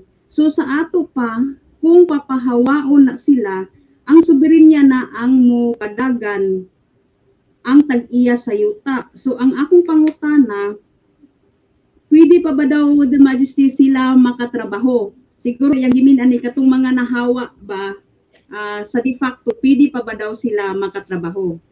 Okay. Pangutana. That's a Thank very you, good Majesty. question. That's a very good question. Let me respond to that, no? Naamang gyapon gud na mga kapatid. Musunod lang gyud ta sa transitory provision. Kay ang transitory provision maunay makaprotect sa inyong rights. Existing employees kay kanang mga for example, AFP, PNP, ang kanang mga trabahante sa administration, excluding lang sa mayor, wala lay mayor, ang nawala lang yun ini ba Idikay sa administration, ang nawala lang yun ini, nawala ang DILG. Nawala ang DILG, but DILG can be a support. Ako mang giingnan ang DILG. Kung gusto mong magpadayon diri, I can put you in the administration. Makatabang gihapon mo sa administration to administer the governance. Wala na'y problema. I think sa di lang nako in top of my head, di lang nako if you can help me think unsay mahimong unsay tong department akong ibutang ang DILG. They will be under the ministry gihapon, Ministry on Affairs, Internal Affairs, Misty? on the barangay affairs. Affairs, yeah, Ayun, Barangay Affairs, yeah. barangay affairs. I told them that tungod ni kang DILG Regional Director DILG Bagwani, that General Bagwani ay actually executed warrant of arrest kay Bagwani sa DILG. Giilisa na pod siya ning isa nga ako wala gyud dapat nibasa gyud sila sa ilang dokumento. Nga ang DILG, ang akong offer sa ila, they can be under the barangay affairs. Under sovereign. Under sovereignty ministry on the Department of Administration. Now, karon ang nahitabo wala man gyud. Nagpadayon man gyud sila og defy. Instead to support sovereignty, they had violated the DILG Circular Memorandum 202-89. Ano ang sinabi sa DILG Circular Memorandum 2002-89? That the governor, the mayor, the municipal mayor, and the barangay must respect and protect and support the the the Republic Act 8371. Republic Act 8371. Ilang suportahan. Thank you very much, Baidikay. Ayan. Yan ang Circular Memorandum 202-89. Ano sabi? Subject to all it concern, local chief executive, sangguniang members, the DILG regular regional directors and other concerned. Strict implementation of Republic Act 8371 or the Indigenous Peoples' Rights Act of 1997, EPRA 8371. Yan. Kaya, ngayon, so they have violated sovereignty. They defy and they are rebellious. Naging rebellious ang ilahang kwan against the rule of law and the rule of court. Because they have lost the territorial jurisdiction and the revised rules of court in the Philippines, they are only up to August 22, 2014, including the 10 years prescription. Kutob ragyod na sila sa 2014 as a court. Kaya karon unsa na may mahitabo sa korte nila? Ila na nang tapuson. They have to be under the highest tribunal, Supreme Court, the quasi-judicial dihori, that the Sandigang Bayan will continue its jurisdiction, continue to support. That is the venue. Kaya yung rule of court dyan sa Article 8, Section 5.1, ano ba ang nakasabi? Ato sa nisyang i-justify, kining ni ang korte kay naamay magpadayon man ang korte. Pero they have to respect the quasi-judicial dihori. No. Now, ang nahitabo manggod sa Article 8, Section 5, diretso sila sa 5. Wala hisguti or never they touch Section 5, 1, 2, and 4. 3 and 4. Wala ni 1 to 4 paragraph. Wala nila hilabti. Diretso sila sa Section 5. Niingon din sila promulgate rules concerning the protection and enforcement of the constitutional rights, pleading practice and procedure of all courts, the admission of practice of law, an integrated bar, and legal assistance for of the underprivileged. So ang nahitabo ining niyang Section 5, diri lang mismo naka-violate sila sa right sa sovereignty and the sovereign Republic of the Philippine Patriots. We, the sovereign Filipino people. So, kay tungod sila, charter, corporate, individual, kaya ang citizens, meaning you are a corpse living entity. Kaya, ang kadtong mga natawo sa 1976, igno na lang nato plus 10 years. 1986 na tao, kinahanglan na mo, isud na mo nila sa ID system. ID system sa ilahang vaccine, mark of the beast. Og dili man gani mo musulod sa corporate federal mark of the beast, then you have to transcend Sovereign Republic of the Philippines. Niya man na balaod balaod ra ang atong pabarugon, rule of law and the rule of court. So ang nahitabo niini, atong pabasahon na niingon the rights, the rules of procedure of a special court. Ayan na, mauna ning special court, mauna ni siya ang sa quasi-judicial. Ang special court, mauna nang sa Court of Appeals. Ang Court of Appeals, ni barog ang Court of Appeals Special Court, mauna ni siya ang forum shopping. So karon naa diri naka-specify the rules of procedure of the special court and quasi-judicial body shall remain effective unless disapproved by the Supreme Court. Now, ang Supreme Court, iyahan namang na-award, niguwa naman ang ownership. That is Section 5.1. Ano ba ang nakasulat sa Section 5? Section 5, the Supreme Court shall have the following powers. Paragraph 1. Exercise original jurisdiction. Nawala naman ang original jurisdiction. So meaning to say, nawala sad ang ilahang rights. Exercise original jurisdiction over cases affecting ambassadors and other public ministers and consuls, and over petition for certiorari, og magpetition mo sa certiorari. Agi na mong special court.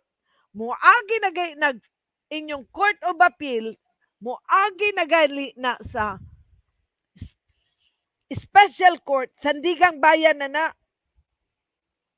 Kaya, ang Article 8, Section 5.1, mauna ni ang civil case 3957P nga sa 1987 pending ni siya. Pending for entry, judgment, and resolution. Na-resolve ang entry judgment sa civil case 3957P nga kadtong gi-compromise ni President Marcos on the lost owner. They created a compromise agreement, a separate decision with compromise agreement. Maunay na-nullify sa Supreme Court nga walay katungod ang korte nga mo-decide sa civil case 3957P because it is an interim. The civil case 3957P is an interim, a decided case, a royal decree protocol. Royal decree protocol, ang Republic of the Philippines is even a corporation. How can a corporate or a civil administration can petition to cancel OCT 01-4? Nobody can cancel. Everybody is barred by estoppel. Dili mo makakaso sa tag-iya sa yuta o sa iyang mga kaubanan kung kamo naamo sa Corporate Republic of the Philippines. So, ang akong suggestion kay ang mga natao sa 1986, you are under corp citizen. Mao nang gasigi sila kuha sa inyo nga magpakuha gyud mo bag-o ninyong registration. Og dili pod mo magpa-register under the Sovereign Republic of the Philippines, aha man mo paingon. Adto mo sa federal. Well, that's your choice. Do what your will is telling you. So tungod ni ana, dili na sila makakuan. Ang bar nila, ano yung bar? Lawyer. The lawyer is under bar. British accreditation, certification, tungod na sa Torrens title. The Torrens title is already cancelled. PD 892. Under Presidential Decree 892, President Marcos canceled the Torrens title. So naapay Torrens title? Zero. It's all canceled. February 23, 1976, President Marcos canceled the Torrens title. And take effect. 1987, wala na TCT. Canceled na ang TCT. Wala na Torrens title system. Kay tungod ni ana, niguwa na ang OCT 01-4 sovereignty. Og ang yuta, naa naman po ang Ministry on Land Recovery Act. Sa Ministry on Land Recovery Act, I will grant the land to whom the land should be granted. Ibalik nako ang yuta sa mga taong may katungod nga mogamit sa yuta, musubay sa balaod sa Ginoo og sa katawhan. Naay rule of law and the rule of court gihapon. Kaya dili gyud na, dili man pwede nga ako ray tag-iya sa yuta ug ako ray mo barog. Ako ray tag-iya pero akong i-grant.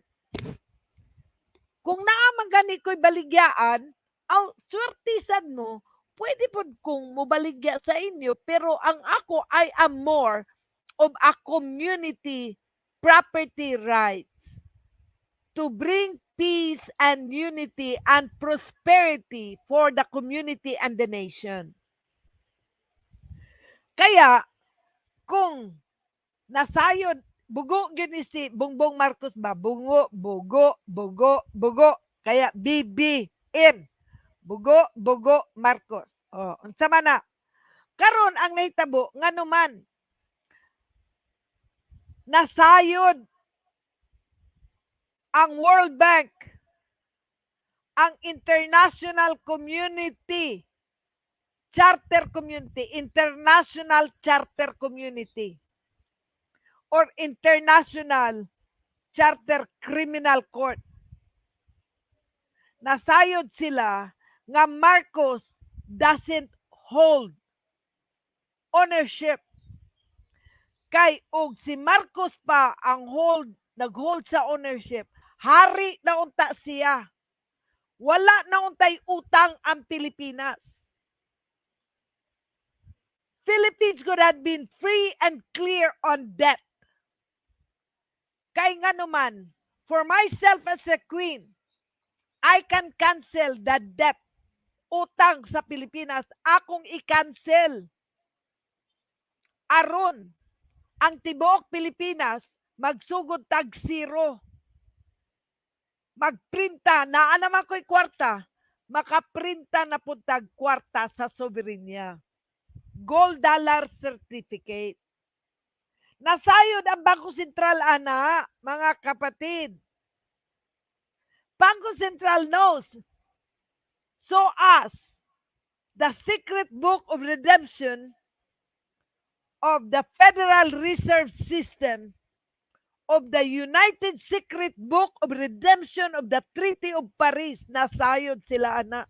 Ni barog na unta na. Pero wala man.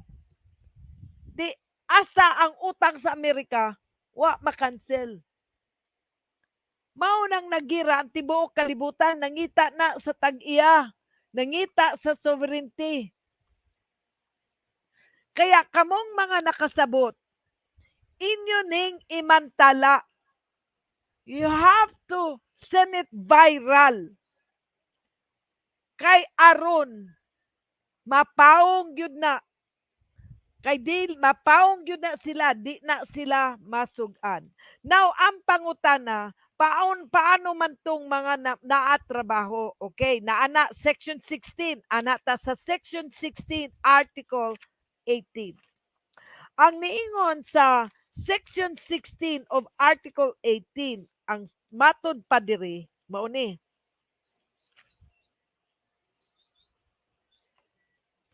Career civil service. Employees separated from the service, not for cause, but as a result of reorganization. Mauna ni, result of reorganization. Nag-reorganize ta, mga kapatid. You will not lose your job. You still have your job. Nag-reorganize lang ta from the corporate to the sovereign Republic of the Philippines. Kita na ang gobyerno. Dili gobyerno sa yawa nga sisiaw ang atong sundon kay pambakunahan mo, pamatyon mo. Bankrupt pag yun. So, unsay giingon sa Section 16, Article 18, career civil service. Employees separated from the service not for cause but the result of reorganization pursuant to Proclamation number 3, dated March 25, 1986. And the reorganization following the ratification of this Constitution shall be entitled for appropriate separation pay. Kaya dili gani pati ang inyong kamong mga nag-retire, mo retire na mo o ni-retire na mo, kanatanan absorb na sa Sovereign Republic of the Philippines. Absorb na, dili mawala ang inyong retirement fee. In fact, ug mubarog na ang Sovereign Republic of the Philippines, ihatag na sa inyong lamsam para mabuhi na mo. So you can do anything you want with your money. Og tax-free pa, wala na nay buhis.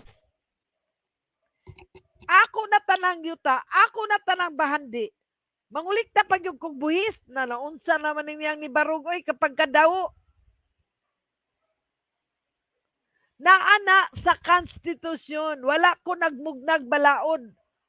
Magpatuman lang ko sa balaod, mga kapatid. So, niingon diri, the reorganization following the ratification of the Constitution shall be entitled for appropriate separation pay and to retirement and other benefits accruing to them under the law of the general application in force at the time of their separation, in lieu thereof, at the option of the employee. Pwede namoy option, pwede mo continue, pwede sad mo retire. At the option of the employee, they may be considered for employment in the government or in any of its subdivision, instrumentalities, or agencies, including government-owned and controlled corporations under subsidiary. This provision also applies to career officer whose resignation tender in line with the existing policy had been accepted. So, accepted ba ni nako? Kaayo lang. Tagaan pagani noon mo bonus. Pwede pa na nato dublihon kay kanang kwarta ninyo ron wa na mo'y mapalit. Pwede pa gani na dublihon. So, mga kapatid, klaro kayo no, Dirita karon sa Section 10 of Article 8. Section 10, anong sabi? All courts existing at the time. Ito na nga yung Article 8, no? So, korte na po. Niya na sa korte, Section 10, sa transitory provision para klaro kayo unsay mahitabo sa korte. Sa silong ni Ingon. Section 10, all courts existing at the time of the ratification of this Constitution shall continue to exercise their jurisdiction until otherwise provided by law. The provisions of the existing rules of court, judiciary acts, and procedural law not inconsistent by this Constitution shall remain operative unless repealed by the Supreme Court or Congress. So, na-repeal ni siya to the new government. And Congress is expunged. So, wala na Congress. Wala na. Overdue na eh. Overextended na mo eh. Section 11. The incumbent members of the judiciary. Oh, kamong mga taga-artiste diha ha, Dres Iligan. Paminaw mo. Article 11. The incumbent members of the judiciary shall continue in office until they reach the age of 70 years or become incapacitated to discharge. Kung na-discharge mo on or before, incapacitated to discharge the duty of office or are removed for cause. Kung kamo naka-violate mo sa quasi-judicial, wala. Kulong pagani mo. Pero kung honest good mo, sama sa nilang Attorney Bahia, Attorney Lucita Soriano, kini silang Attorney Wilfred Lapitan, kini sila, mga just yun ni sila. O kung kinsa pa ng mga judicial, na may mga maayo pa, they will transcend sovereignty.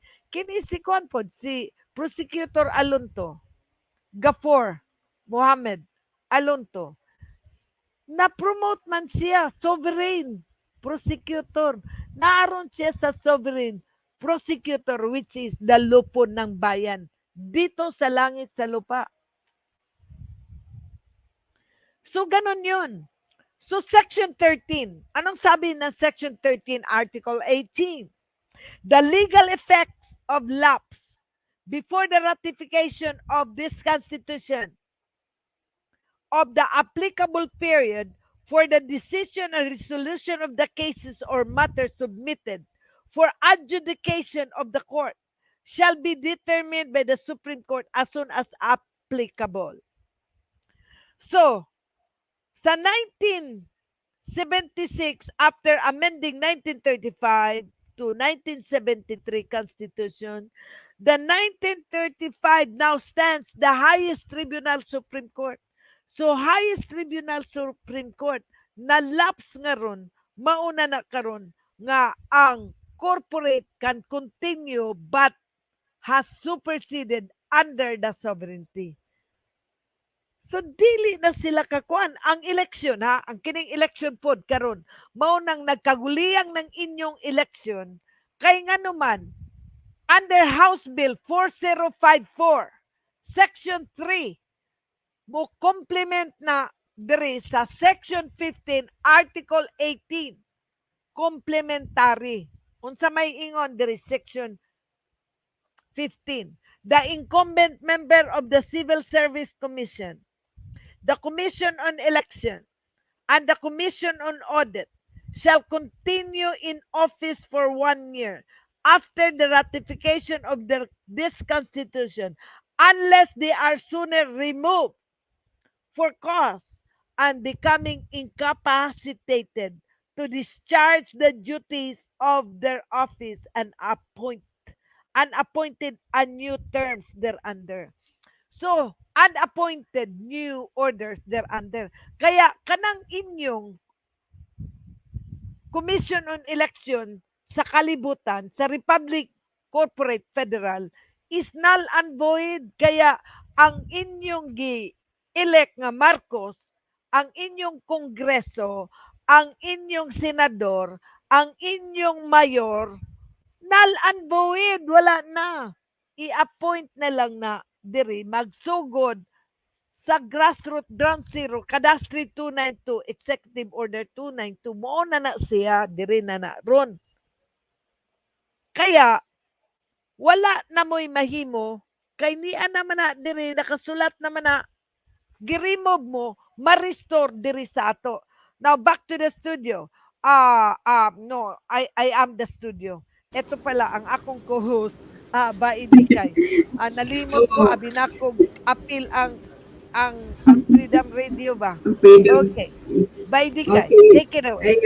Ayan, thank you so much na Majesty. So, nindot yun kayo ang imong pag-explain. So, katong padala din sa ako og mensahe. So, ayaw na gyud intawon og kalibog. Tataw kayo. Ayaw kaguol kung dili man ingon nga papahawaon mo. Okay, so naa gihapon sa atang konstitusyon no. Naa gihapon din nakasulat og asa mo ibutang ug unsay himuon ninyo. So ayaw mo kabalaka, dili gud mo makulban og kaldero. Mas makulog pa inyong kaldero, inyo ginang malukdo kung mag-define mo sa sovereignty. So mao kana embrace sovereignty, ayaw na mo pagsukol or against kanamo. Kung dili embrace mo, concede mo. Kay aron mapahilo na ang tanan. So we are here for unity, dili ta for division. So kung inyo gyud ni siyang mabutang siyang alimpatakan no, ayaw mo kahadlok nga ingon nga bawion, dili man ni bawion. Mag-transcend, bawal na buot pasabot sa transition no, mo transcend, dili mo gyud basta-basta lang gyud nga murag magic pag ana ninyo okay na dayon. Mong agi gihapon og transition. So mo kanay very well explained sa ato ang mahal na Reyna. So the Majesty, napagyoy ako lang ni basahon last, guwapo kaayo imong mga pamahayag ug maayo gyud nga magbarog na gyud ang soberenya. Unsaon pagtabang kung dili pa kami makaparegister kay galisod manggod samot ang panginabuhi karon na mao na diha. Mo na giingon nga mga madi dili na ginamon. Wala na mo na nang giingon. Abi nimo no ang Ginoo ba niingon ngano wala ba daay ninyo pangandami ang akong pag-abot.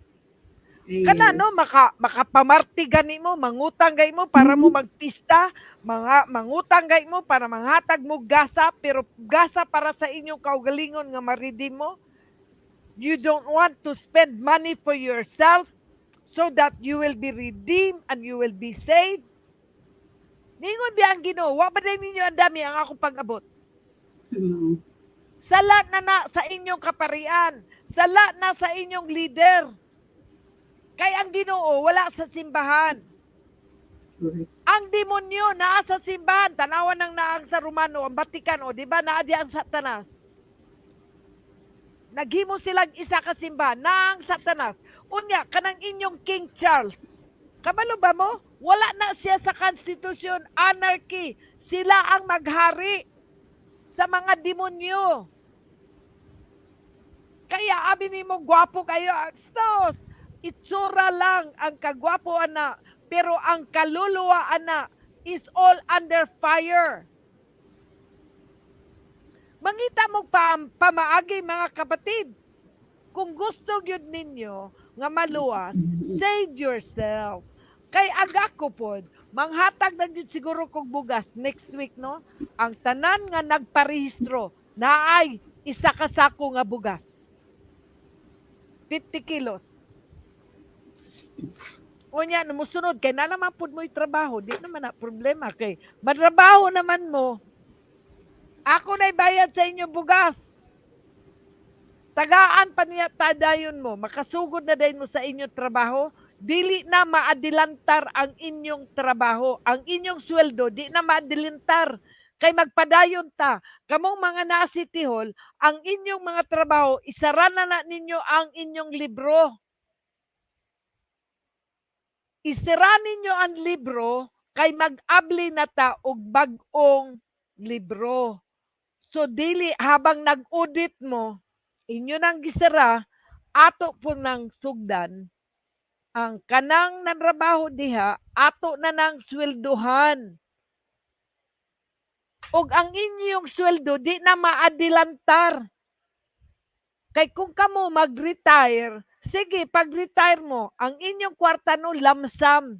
Dili na nang naang, mura mo makalilimos, inyo ng kwarta, gihaguan pa ninyo, nga mura pa mo makalilimos, mukuha sa inyong sweldo, inyo mana. Pagkaluoy nga mga nilalang. You don't know where to put your priorities.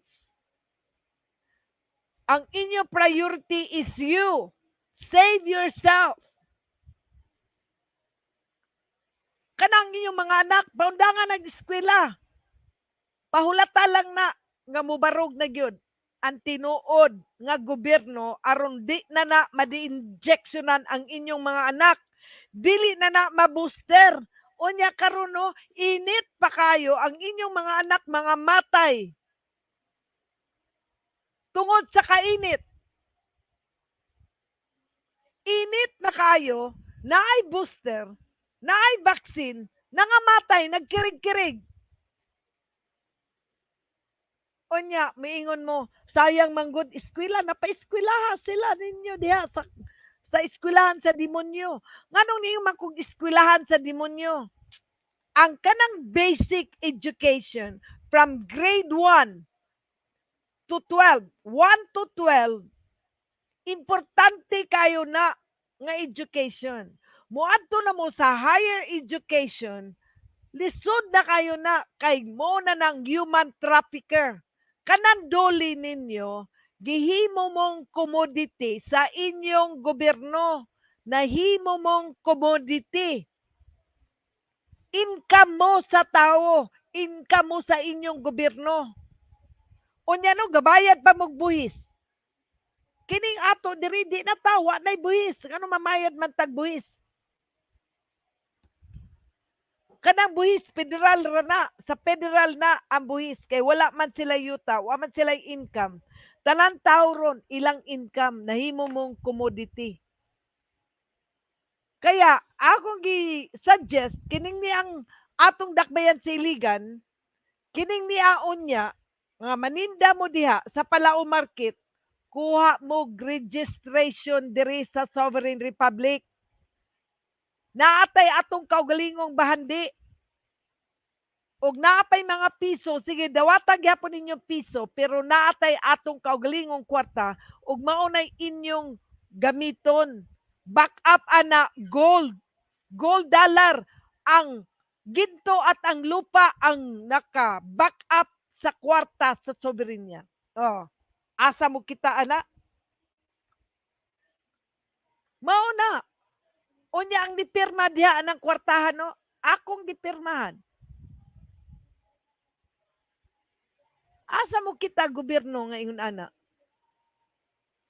Now, by Dikay, you take it away. I hope basing na pa'y mga statement dyan. Q&A. Okay. Okay, thank you so much, the Majesty. So far, wala pa'y nagkuhan, wala pa'y nag-send na sa ilahang mga participation or mga pangutana. Ako sa dining i-greet ng ato ang mga viewers sa Majesty nga ning apas kayo sa ato ang live program.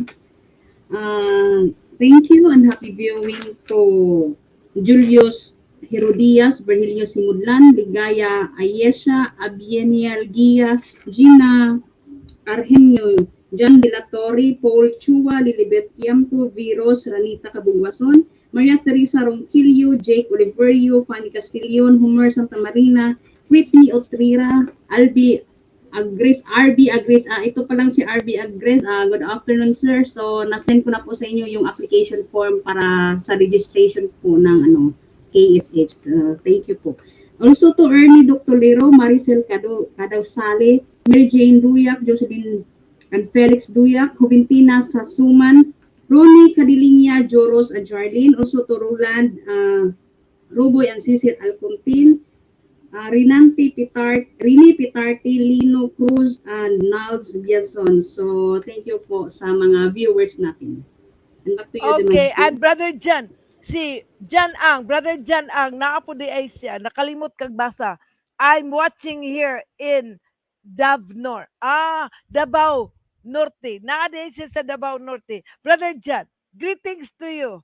At mahal na mahal ka namin dito at kailangan mo nang bumalik. Maraming salamat.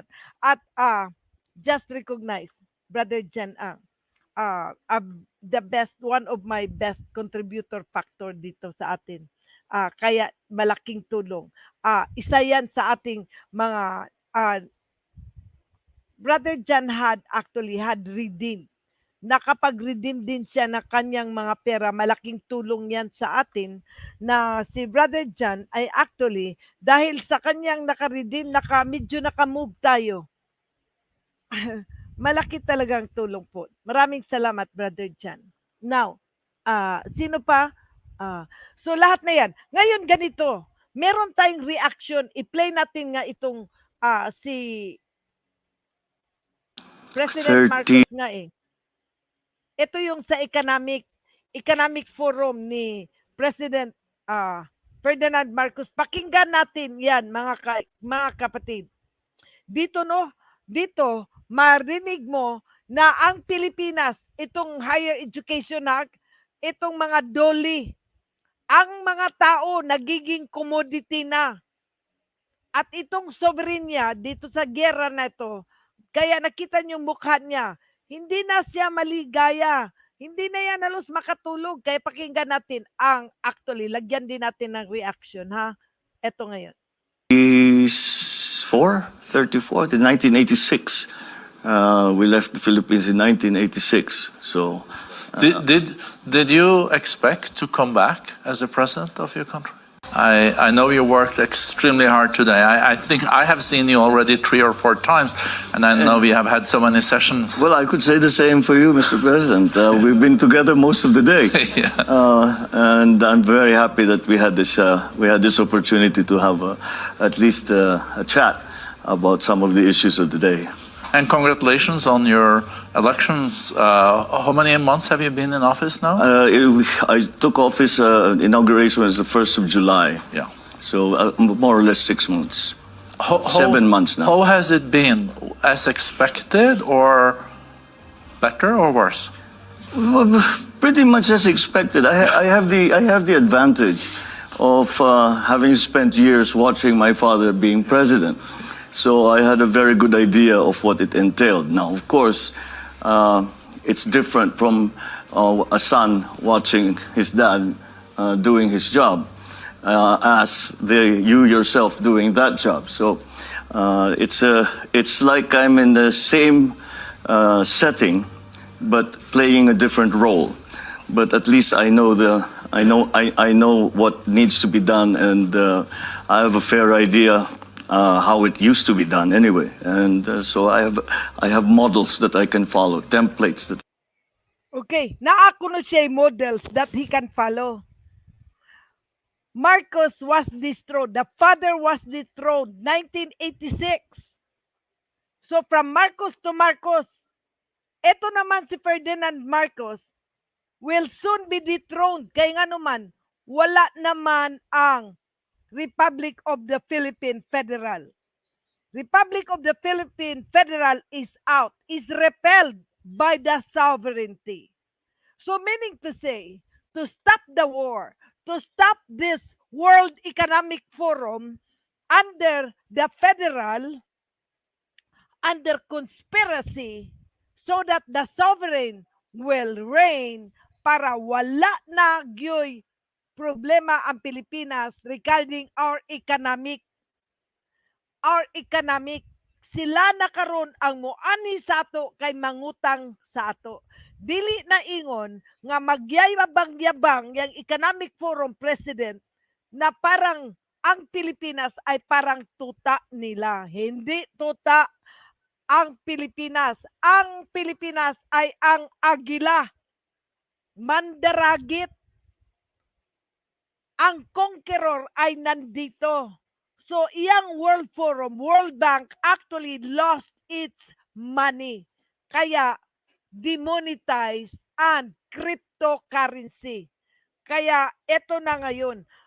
Lahat na ngayon ng bansa ay papalapit na sa Pilipinas kasi alam nila nandito sa Pilipinas ang may-ari sa lupa at sa ginto. President Duterte and President Marcos do not have territory. They lost that territory. That's why they belong now to the e-government, electronic government, and with the electronic people. Now, let's continue to listen to this World Economic Forum. I can follow. But in your father's time, there was no social media. No social media. Yes, that's actually in politics, I think, all around the world, not only in the Philippines, that suddenly social media has become such an enormous force, not only in politics, but in all other walks of life. So, yes, that is the new feature. I think maybe we could say that the world is more complex and confrontational now than back when your father was president, and more complex in the region? Yes, because it was simpler then. For example, when you talk about foreign policy for a country like the Philippines, you choose. You were with the Americans or you were with the Soviet Union. That was still the Cold War. We were still in the midst of the Cold War. And so, yes, it was simpler then.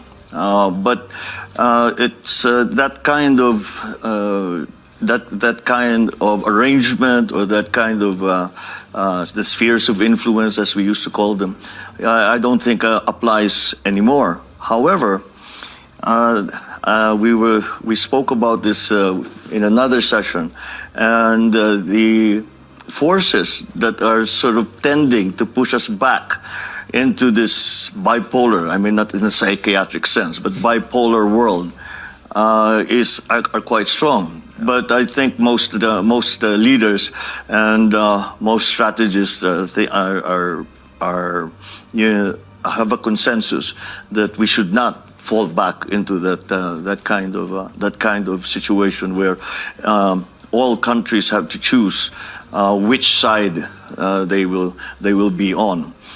So when asked which side are you on, I said, well, I don't work for Beijing. I don't work for Washington, D.C.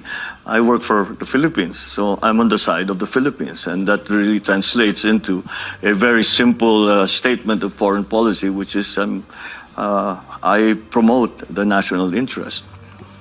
And the national interest... But the national interest, Article 2, Section 7, bakit ang hirap mo, President Marcos, sasabihin? Itong Article 2, Section 7, the state shall pursue the independent foreign policy in its relation with other states. Paramount consideration shall be national sovereignty, territorial integrity, and national interest, and to self-determination. Mahirap niyong sabihin yan dahil nawala sa iyo ang national sovereignty.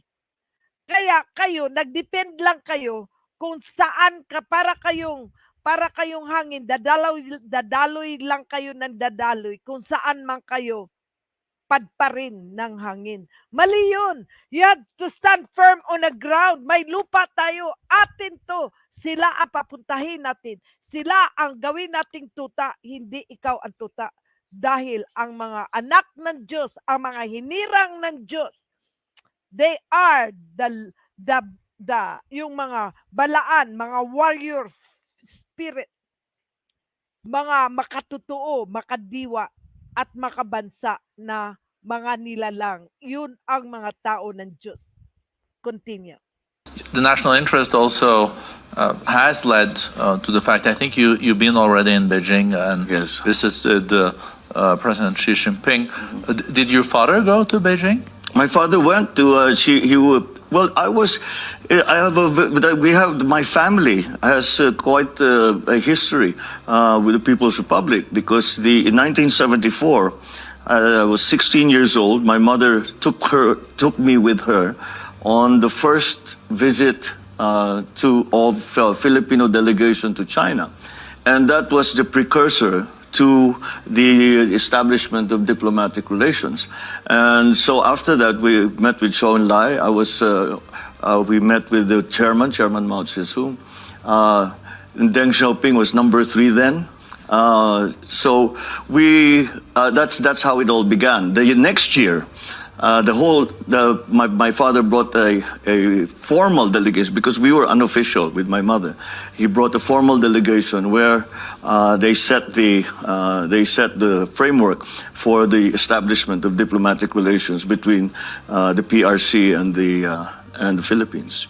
I guess a very different China you visited now than you visited in the 1970s. Completely, and it's just absolutely remarkable.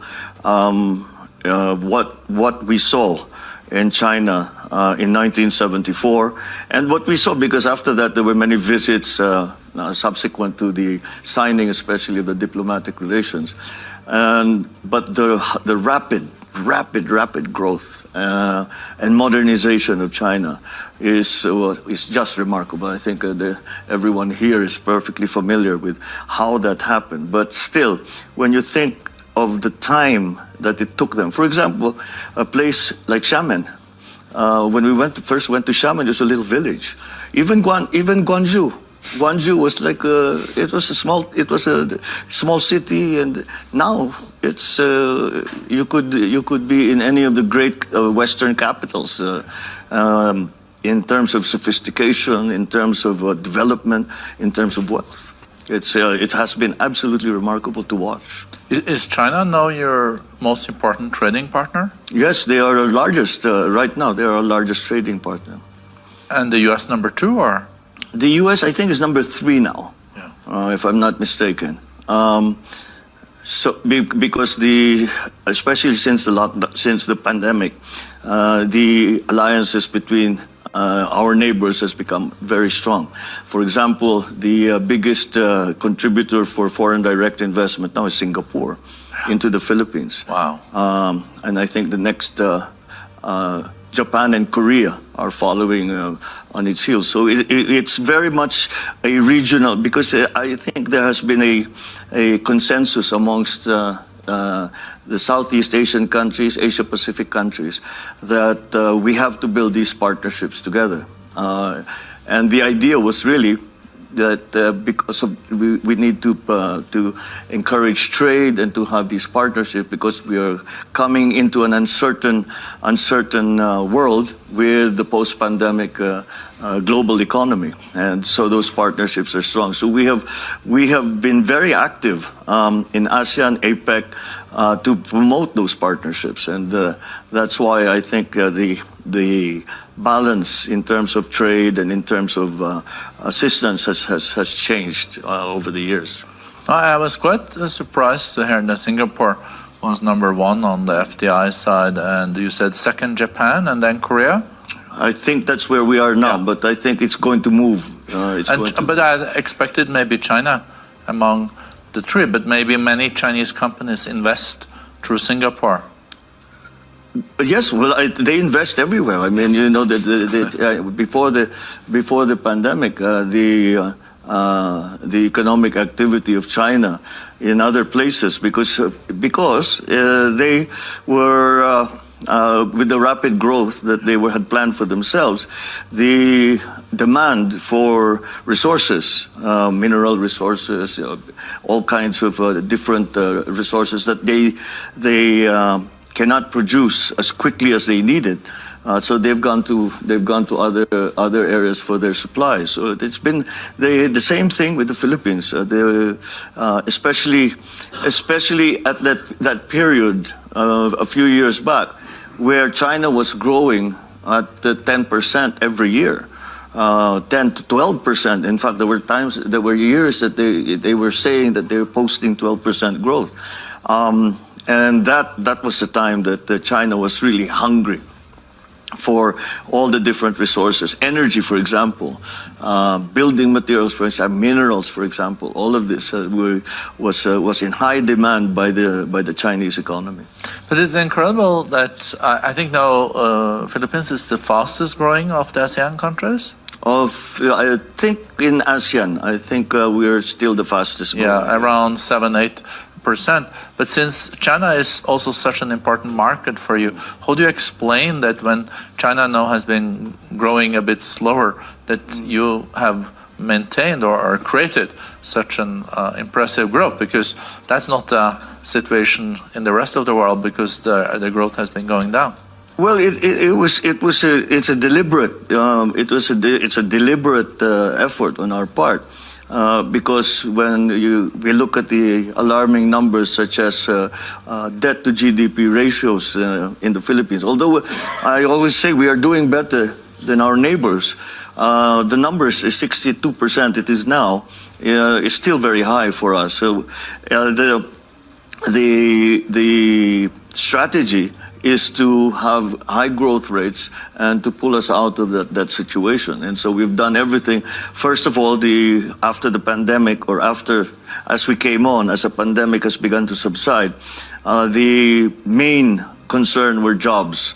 And that was one of the areas. And we concentrated on the MSMEs, the micro, medium and to medium scale enterprises, micro, small, medium scale enterprises, because that comprises such a large part of our economy. And it's the same in most ASEAN countries. And I think that's where the growth is coming from. So we were always very worried that of the talk that we were hearing on the forecasts on the international on the economies of different countries.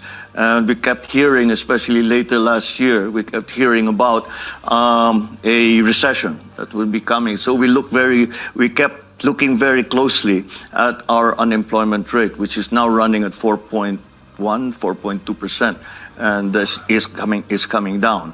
And in fact, our unemployment rate now is lower than it was before the pandemic. So we estimate that we have created about 2 million jobs since then.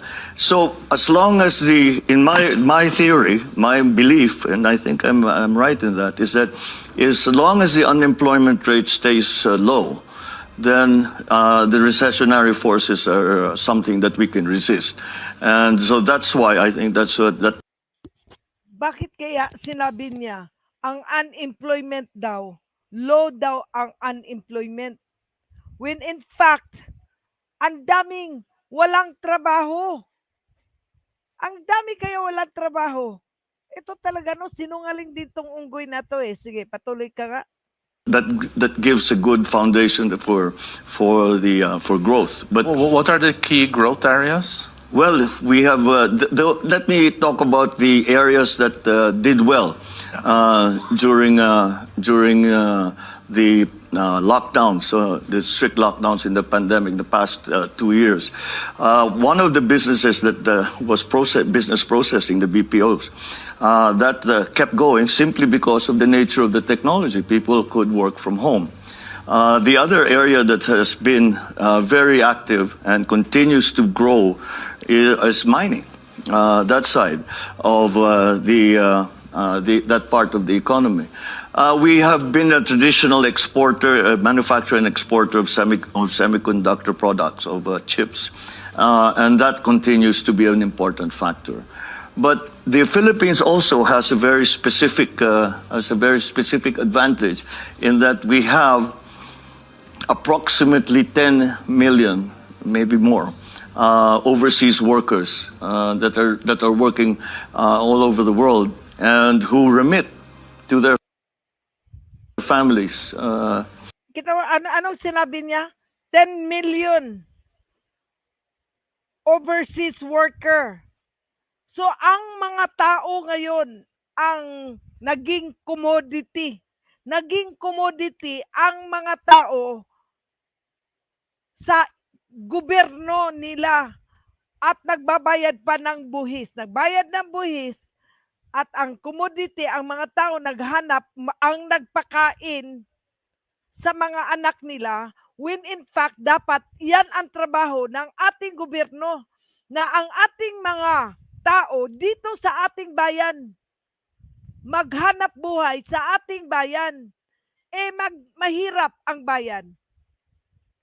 So ngayon, nagiging number one human trafficker is the Corporate Federal Republic of the Philippines. Diyan lang naman nag-umpisa yung OFW sa panahon na ng year 2000 eh. Bakit? Wala nang isweldo. Ang mga tao, ginawa na nilang commodity. Kaya lahat ng mga pamilya nila dito, nagkaluko-luko, nagkagulo-gulo, at lahat nasa drug, naging drug addict. Sige, patuloy nga natin siya. Ginawa niya commodity ang mga Pilipino. Sige, pakinggan ulit natin. That part of the economy. We have been a traditional exporter, manufacturer and exporter of semiconductor products, of chips. And that continues to be an important factor. But the Philippines also has a very specific advantage in that we have approximately 10 million, maybe more, overseas workers that are working all over the world and who remit to their families. So that who remit money to their families. And that has been, in the times of real difficulty for the economy, that has really been a buffer for us. The remittances now comprise about 9% already of what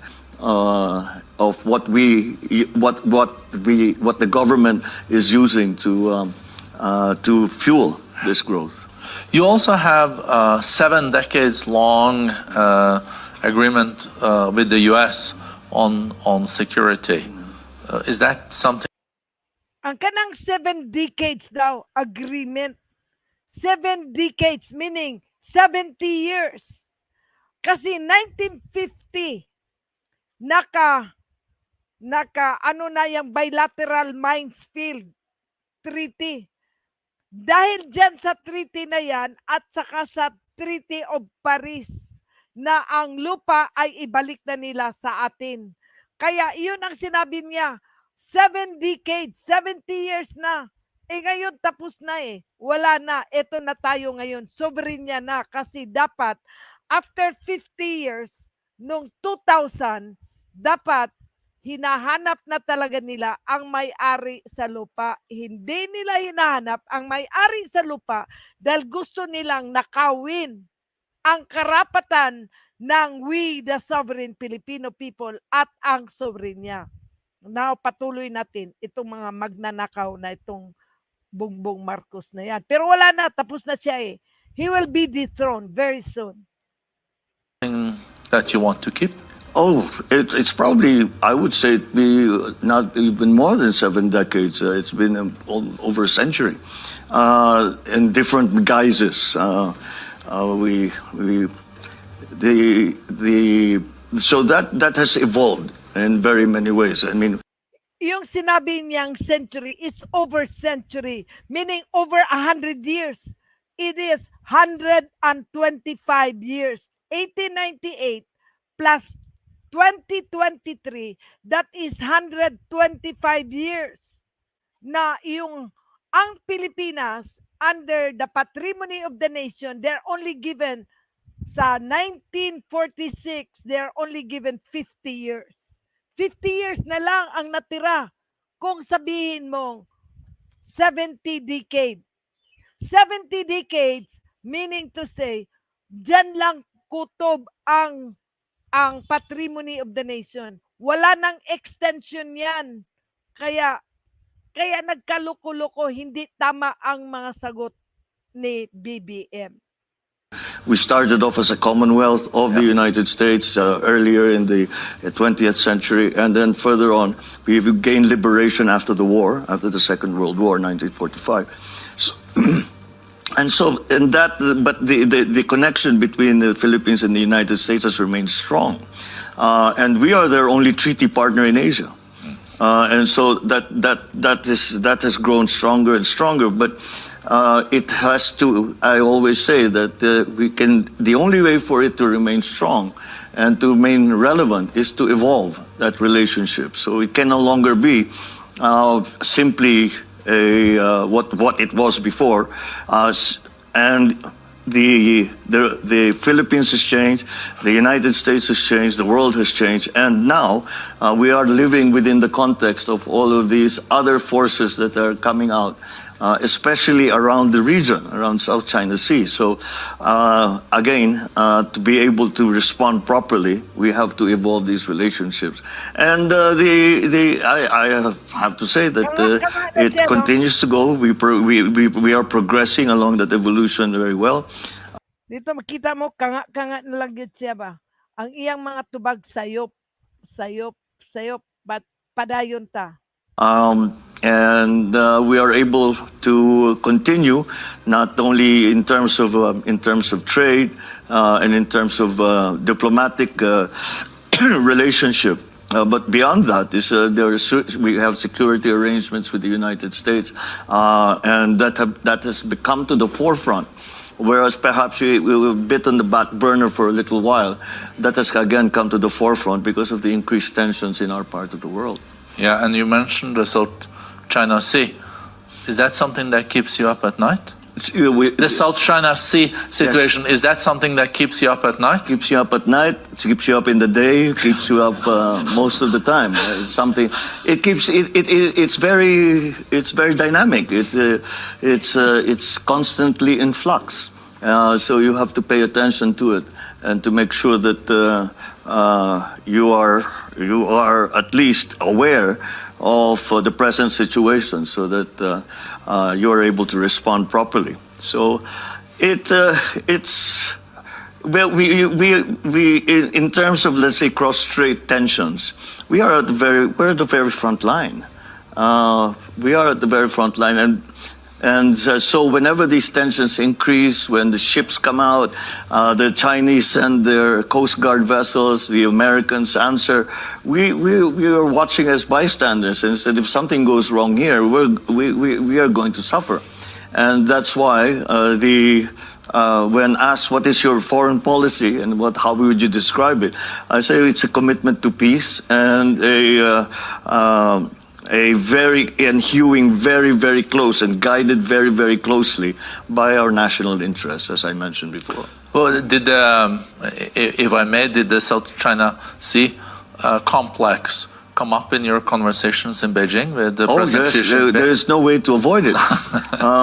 There is no way to avoid it. We describe it in I suppose in diplomatic language as one part of our relationship, but it is an important and unavoidable issue that we have to ventilate, and we cannot just put it sweep it under the rug and pretend it's not happening, because there are effects not only in the diplomatic sense, not only in the security sense, but even in the livelihood of our citizens. So it is unavoidable to speak about that, and I would not be doing my job if I did not bring up these issues with President Xi when I had the opportunity.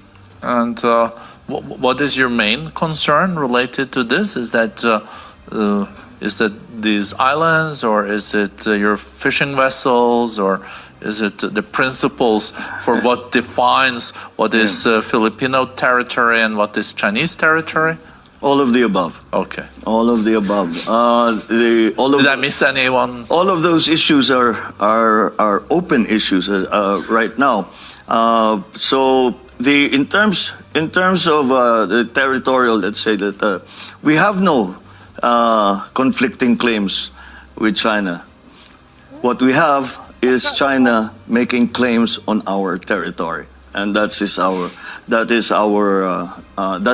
how we approach the problem that we find. Because we've established our baselines. They were the baselines as was drawn out was given to the UN, and UNCLOS has accredited those baselines as the baselines of the Philippines.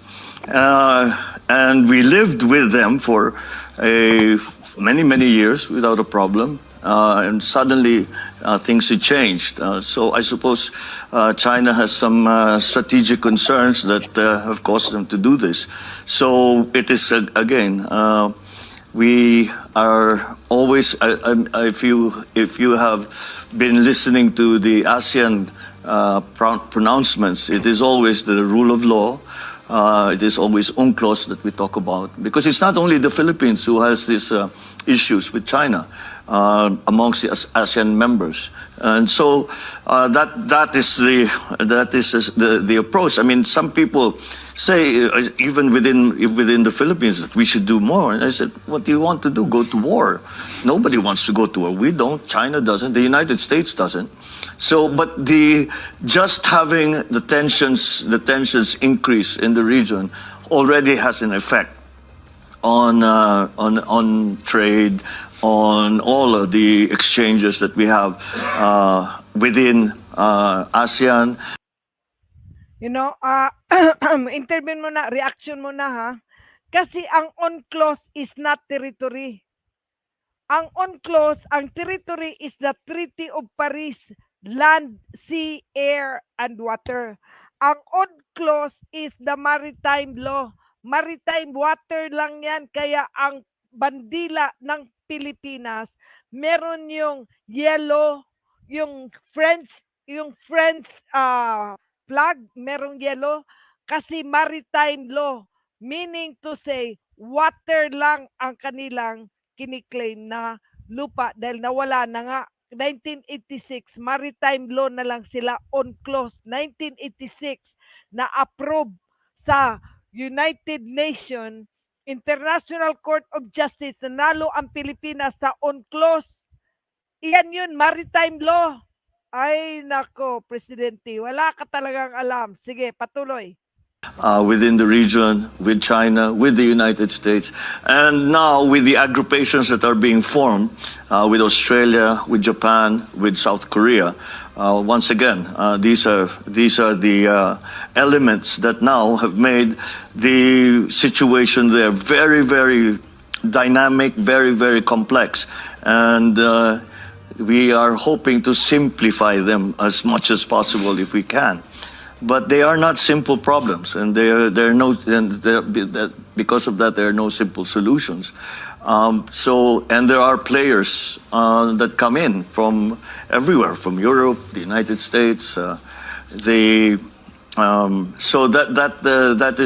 that is what we have to deal with in the region. However, there is also a unanimity of the belief amongst the leaders in ASEAN that we must be committed to the idea we call it Asian centrality, but it essentially boils down to the idea that the future of the region must be decided by the region. It cannot be decided by outside forces, by outside powers. And I think that has been a good guide for the foreign policy and our dealings with the superpowers. You seen Japan has now committed to double their defense spending budget from 1% of GDP to 2% of GDP. Is that something you ran on your ticket, or is that something that you're reflecting on in the Philippines? Well, I think to an extent, but not because the belief is that, first of all, there is no point the Philippines building up its armory. First, we are not in a economic situation that we are able to build up to the levels that the Americans have, to the levels that the Chinese have.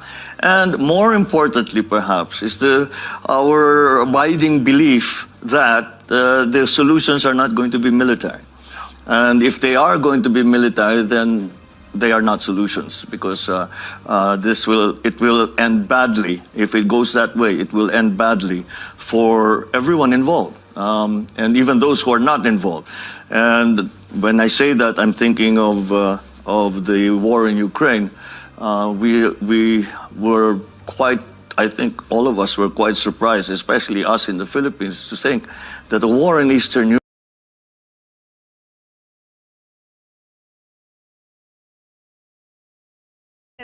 Sorry, okay. Mr. President, sorry lang ha. Interaction muna ako. Madali yan sanang sagutin mo. Article 2, under the Declaration of Principle and State Policy. Section 2, anong sinabi? The Philippines renounces war as an instrument of national policy, adopts the generally accepted principle of international law as part of the law of the land and adheres to the policy of peace, equality, justice, freedom, cooperation, and amity with nation. Kasi sa term mo, nawala ang equality. Lahat ng nasa Malacanang ay binayaran yan. Malaking anomalya ang Malacanang, Mr. President. Nasaan ang peace when there is a civil war within your palace and within the Filipino people? There is a war between all of us. Where is justice when the Digamo case, the Bantag case, sa lahat ng mga kaso, hindi nyo marisolba? Nasaan ang freedom? Mr. President, Article 2, Section 2, nasaan ang freedom? Kinulong mo ang mga tao sa kanilang bahay, kinulong ninyo ang mga tao sa kanilang sarili, hindi mo sila pahingahin, magbayad sila sa hangin kung gusto nilang mabuhay, nawala ang freedom na sila'y makagamit sa dagat at makapangisda. Hindi na rin makapangisda dahil kukuha ng lisensya at magbuot pa mo og unsay ilang kuhaon. Nawala ang freedom. Yan ang policy sa state, sa government ng Pilipinas. Nawala yan. Kaya ako talaga against ako sa mga sinasabi mong yan. You actually stole the rights of the Filipino people, including itong Frederick Siao dito. Grabe. Sige, tuloy.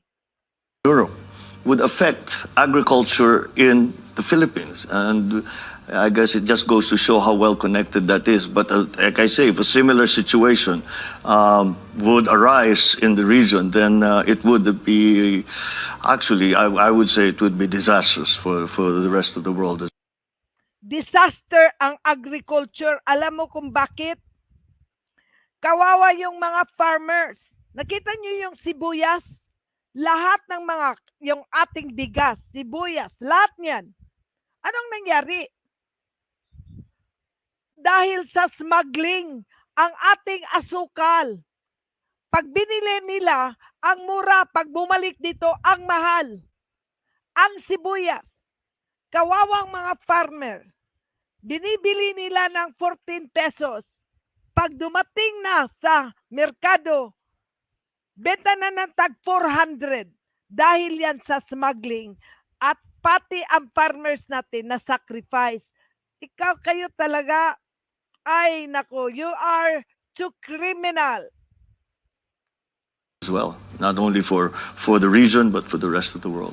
No, as you said, Mr. President, the way you see it is territorial claim on your territory that has been agreed on. So, was there any understanding for that perspective when you were in Beijing? Well,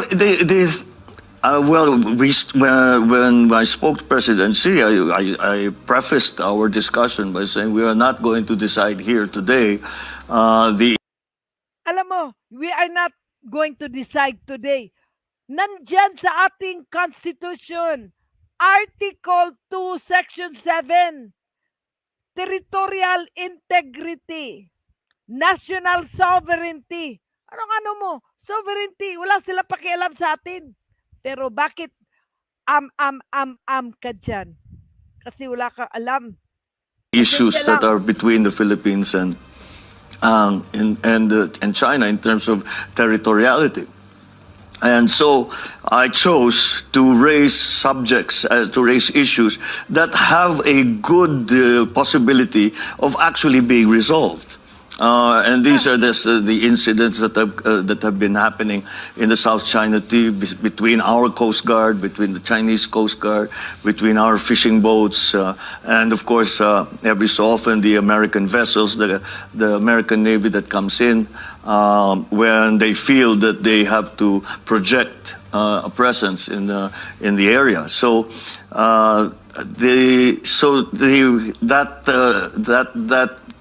that precludes the possibility of just saying, look, we come to an agreement between the two of us, and we'll take away all the issues there, as we keep coming back to. They may preclude between the two of us, between China and them. Bakit? Sa iyo ba yung Pilipinas? Bakit ganon ang mga pananalita mo?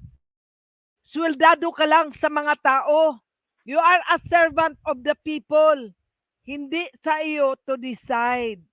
Amin yang West Philippine Sea. Meron tayong titulo na ang West Philippine Sea belongs to the Philippines.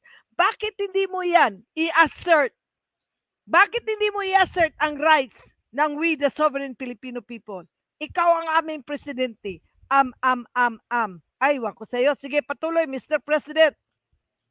The fact that it has become terribly complex and very, very dynamic, and requires a good deal of attention. Mr. President, coming back to the economic potential of the Philippines, as you said, you have a young population. You also saw during the lockdowns that there were possibilities to work from home. People are tech savvy. If you look at, for example, like South Korea and other nations in the region, they've leapfrogged from a certain point. Do you see a possibility now in the years to come that the Philippines can really leapfrog and take the step into a situation where you could follow some of your most successful neighbors? Well, we sincerely hope so, and I think that is a distinct possibility. Simply because we also hold a great deal of, we also recognize a great deal of potential in the new technologies in terms of course, in the economy. And the advantage that we have, that the new tech has, is that it is not like the traditional industries where you have to slowly build it up over the years. You come, you have a problem. You engage new technologies and bring it on, and you don't need to buy second-hand technology. You can buy the state-of-the-art immediately. So that's the leapfrog. Is you come from very old tech, and you go straight to the cutting edge of technology. So that, I think, that is also, I think, what South Korea was the first highly digitalized country in Asia, and followed by many of our other neighbors in ASEAN. It is a central tenet of the development strategy of ASEAN and of all the member countries in ASEAN. What do you think are the main obstacles today that you will look at? Is it infrastructure? Is it quality of education? Is it R&D? Is it red tape? Is it taxes? Is it fiscal stability, or all about? I guess it again all of the above. But what the approach that the Philippines has taken is our lessons learned, the hard lessons learned from the lockdown, from the pandemic, from the height of the pandemic, where it became very, very clear where the weaknesses were. in terms, for example, we talked about agriculture, in terms of agricultural production, in terms of distribution, in terms of supply and pricing as well. The areas in infrastructure, I think we have made the commitment, and I'm confident that with that commitment, and we follow through on that commitment, that our infrastructure development will proceed apace, and that is something that we have control over, simply because these are government projects, and we are again promoting PPPs even in the especially in the infrastructure projects, because these are big ticket programs. So that is one area. The other ones, in my view, are the for example, are the systems and that we have in place, and the bureaucracy has a part to play in this, because the bureaucracy has been formed to respond to a different kind of economy and a different kind of global economy as well. So the structural changes in the bureaucracy, for example, they're quite painful changes as well. Have to be made, and that is part of it. Digitalization is going to play a large. Yeah, digitalization, bureaucracy. Na kasi bureaucracy, wala na yan eh. It's all dead issue. Sovereignty must reign. It's all I can say. I have to end your this economic forum because he gets nowhere. He cannot pay the debts of the Philippines. Well, Philippines is more indebted. Even as he speaks, naghahanap na naman silang uutang kung saan ang uutang para sabihin meron na naman silang economic development or infrastructure. Iyan ang problema. When the sovereign reigns, which is now, we start to reign. We now enforcing our civil and human rights under our territorial jurisdiction. Tayo na ngayon ang mamamahala, mga kapatid. Tayo ang gobyerno. Hindi na tayo kailangan mangutang dahil meron tayong sariling pera. Yan ang problema nila na hindi nila ma-solve. Only the sovereignty, the owner of the land, is the owner of the gold, makes the law. However, it will soon be declared. Now, mga kapatid, tapusin na natin itong ating hapong ito. We have another day tomorrow, Friday. Patuloy tayo Friday the 13th. Is it 13th tomorrow? No, it's 12. May 12, tomorrow, we will continue our program. Likely we will start 3 o'clock in the afternoon. We will replay this program. Late tonight, we will replay this. Perhaps we will replay the yesterday's program tonight. Then tomorrow morning, this will be replayed again tomorrow morning at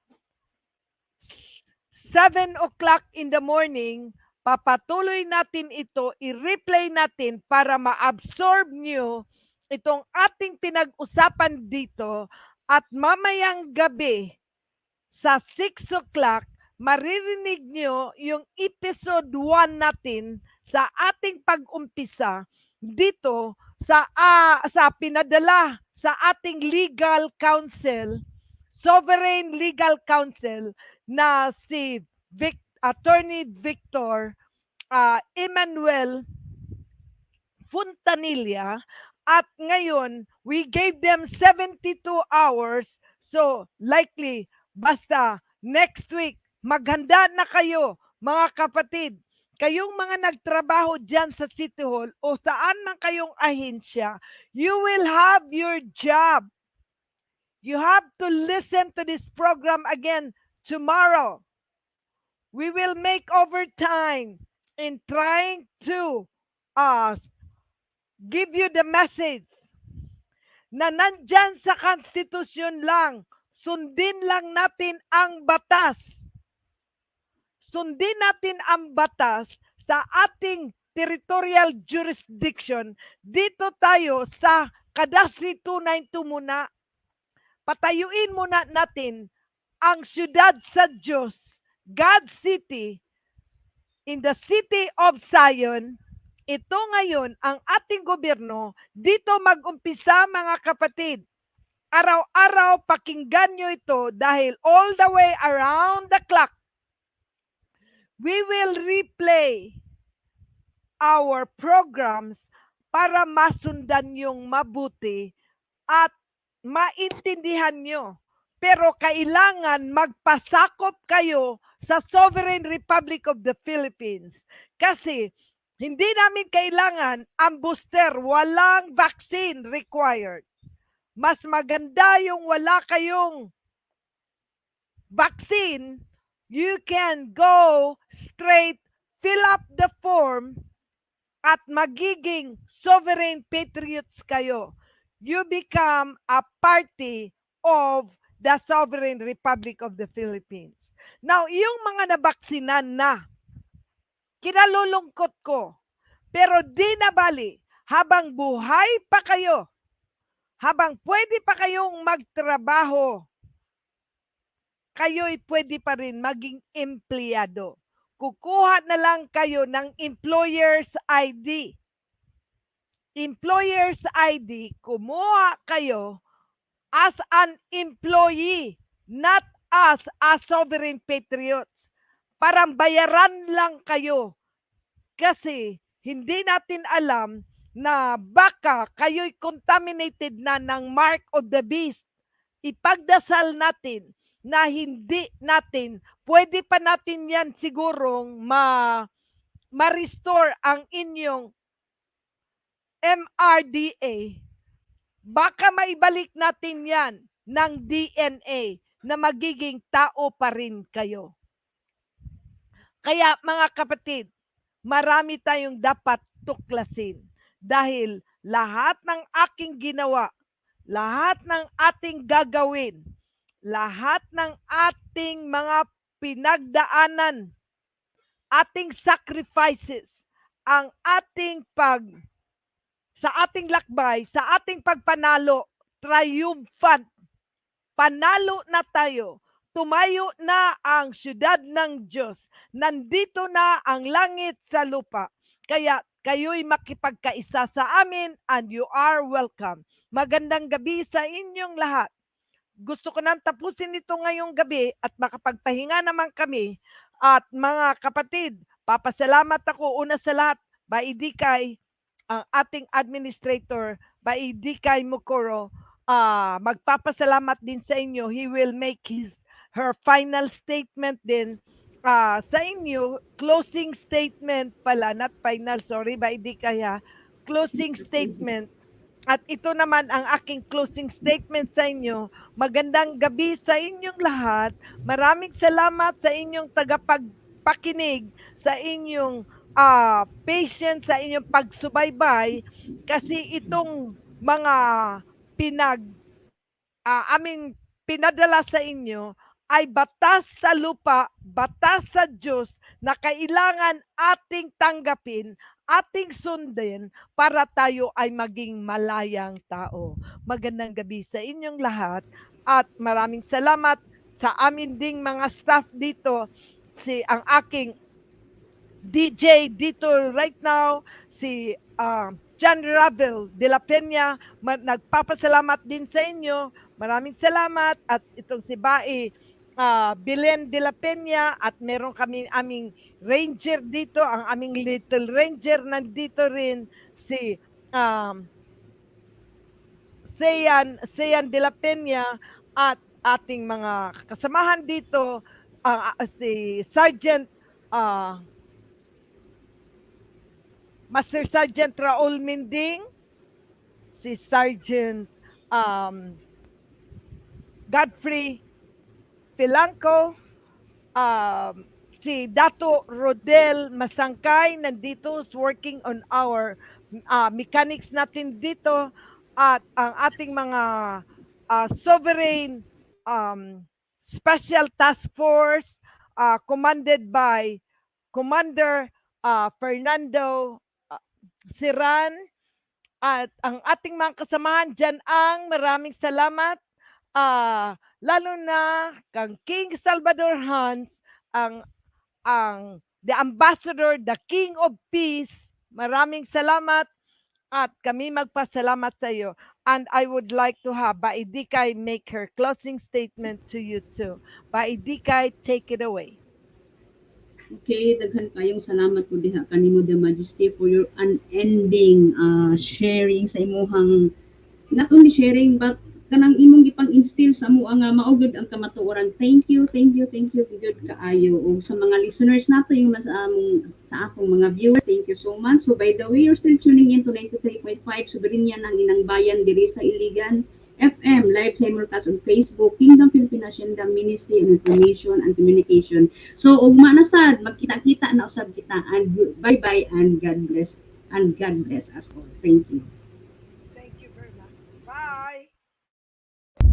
Maraming salamat po sa walang sawang pagtangkilik at pagsuporta sa The Filipino Times featuring the Divine Legitimate Government, Kingdom Pilipinas, SYUDAD, the Sovereign Host Nation. Kami po ay lubos na nagpapasalamat sa walang sawang pagsubaybay sa aming mga programa sa pagsiwalat ng katotohanan. Nawa po tayo po ay magkaisa para po sa isang layunin upang maitaguyod ang Inang Bayan bilang isang makatao, makadiyos, makabansa at makakalikhasan, malaya at nagkakaisa. Maraming salamat po.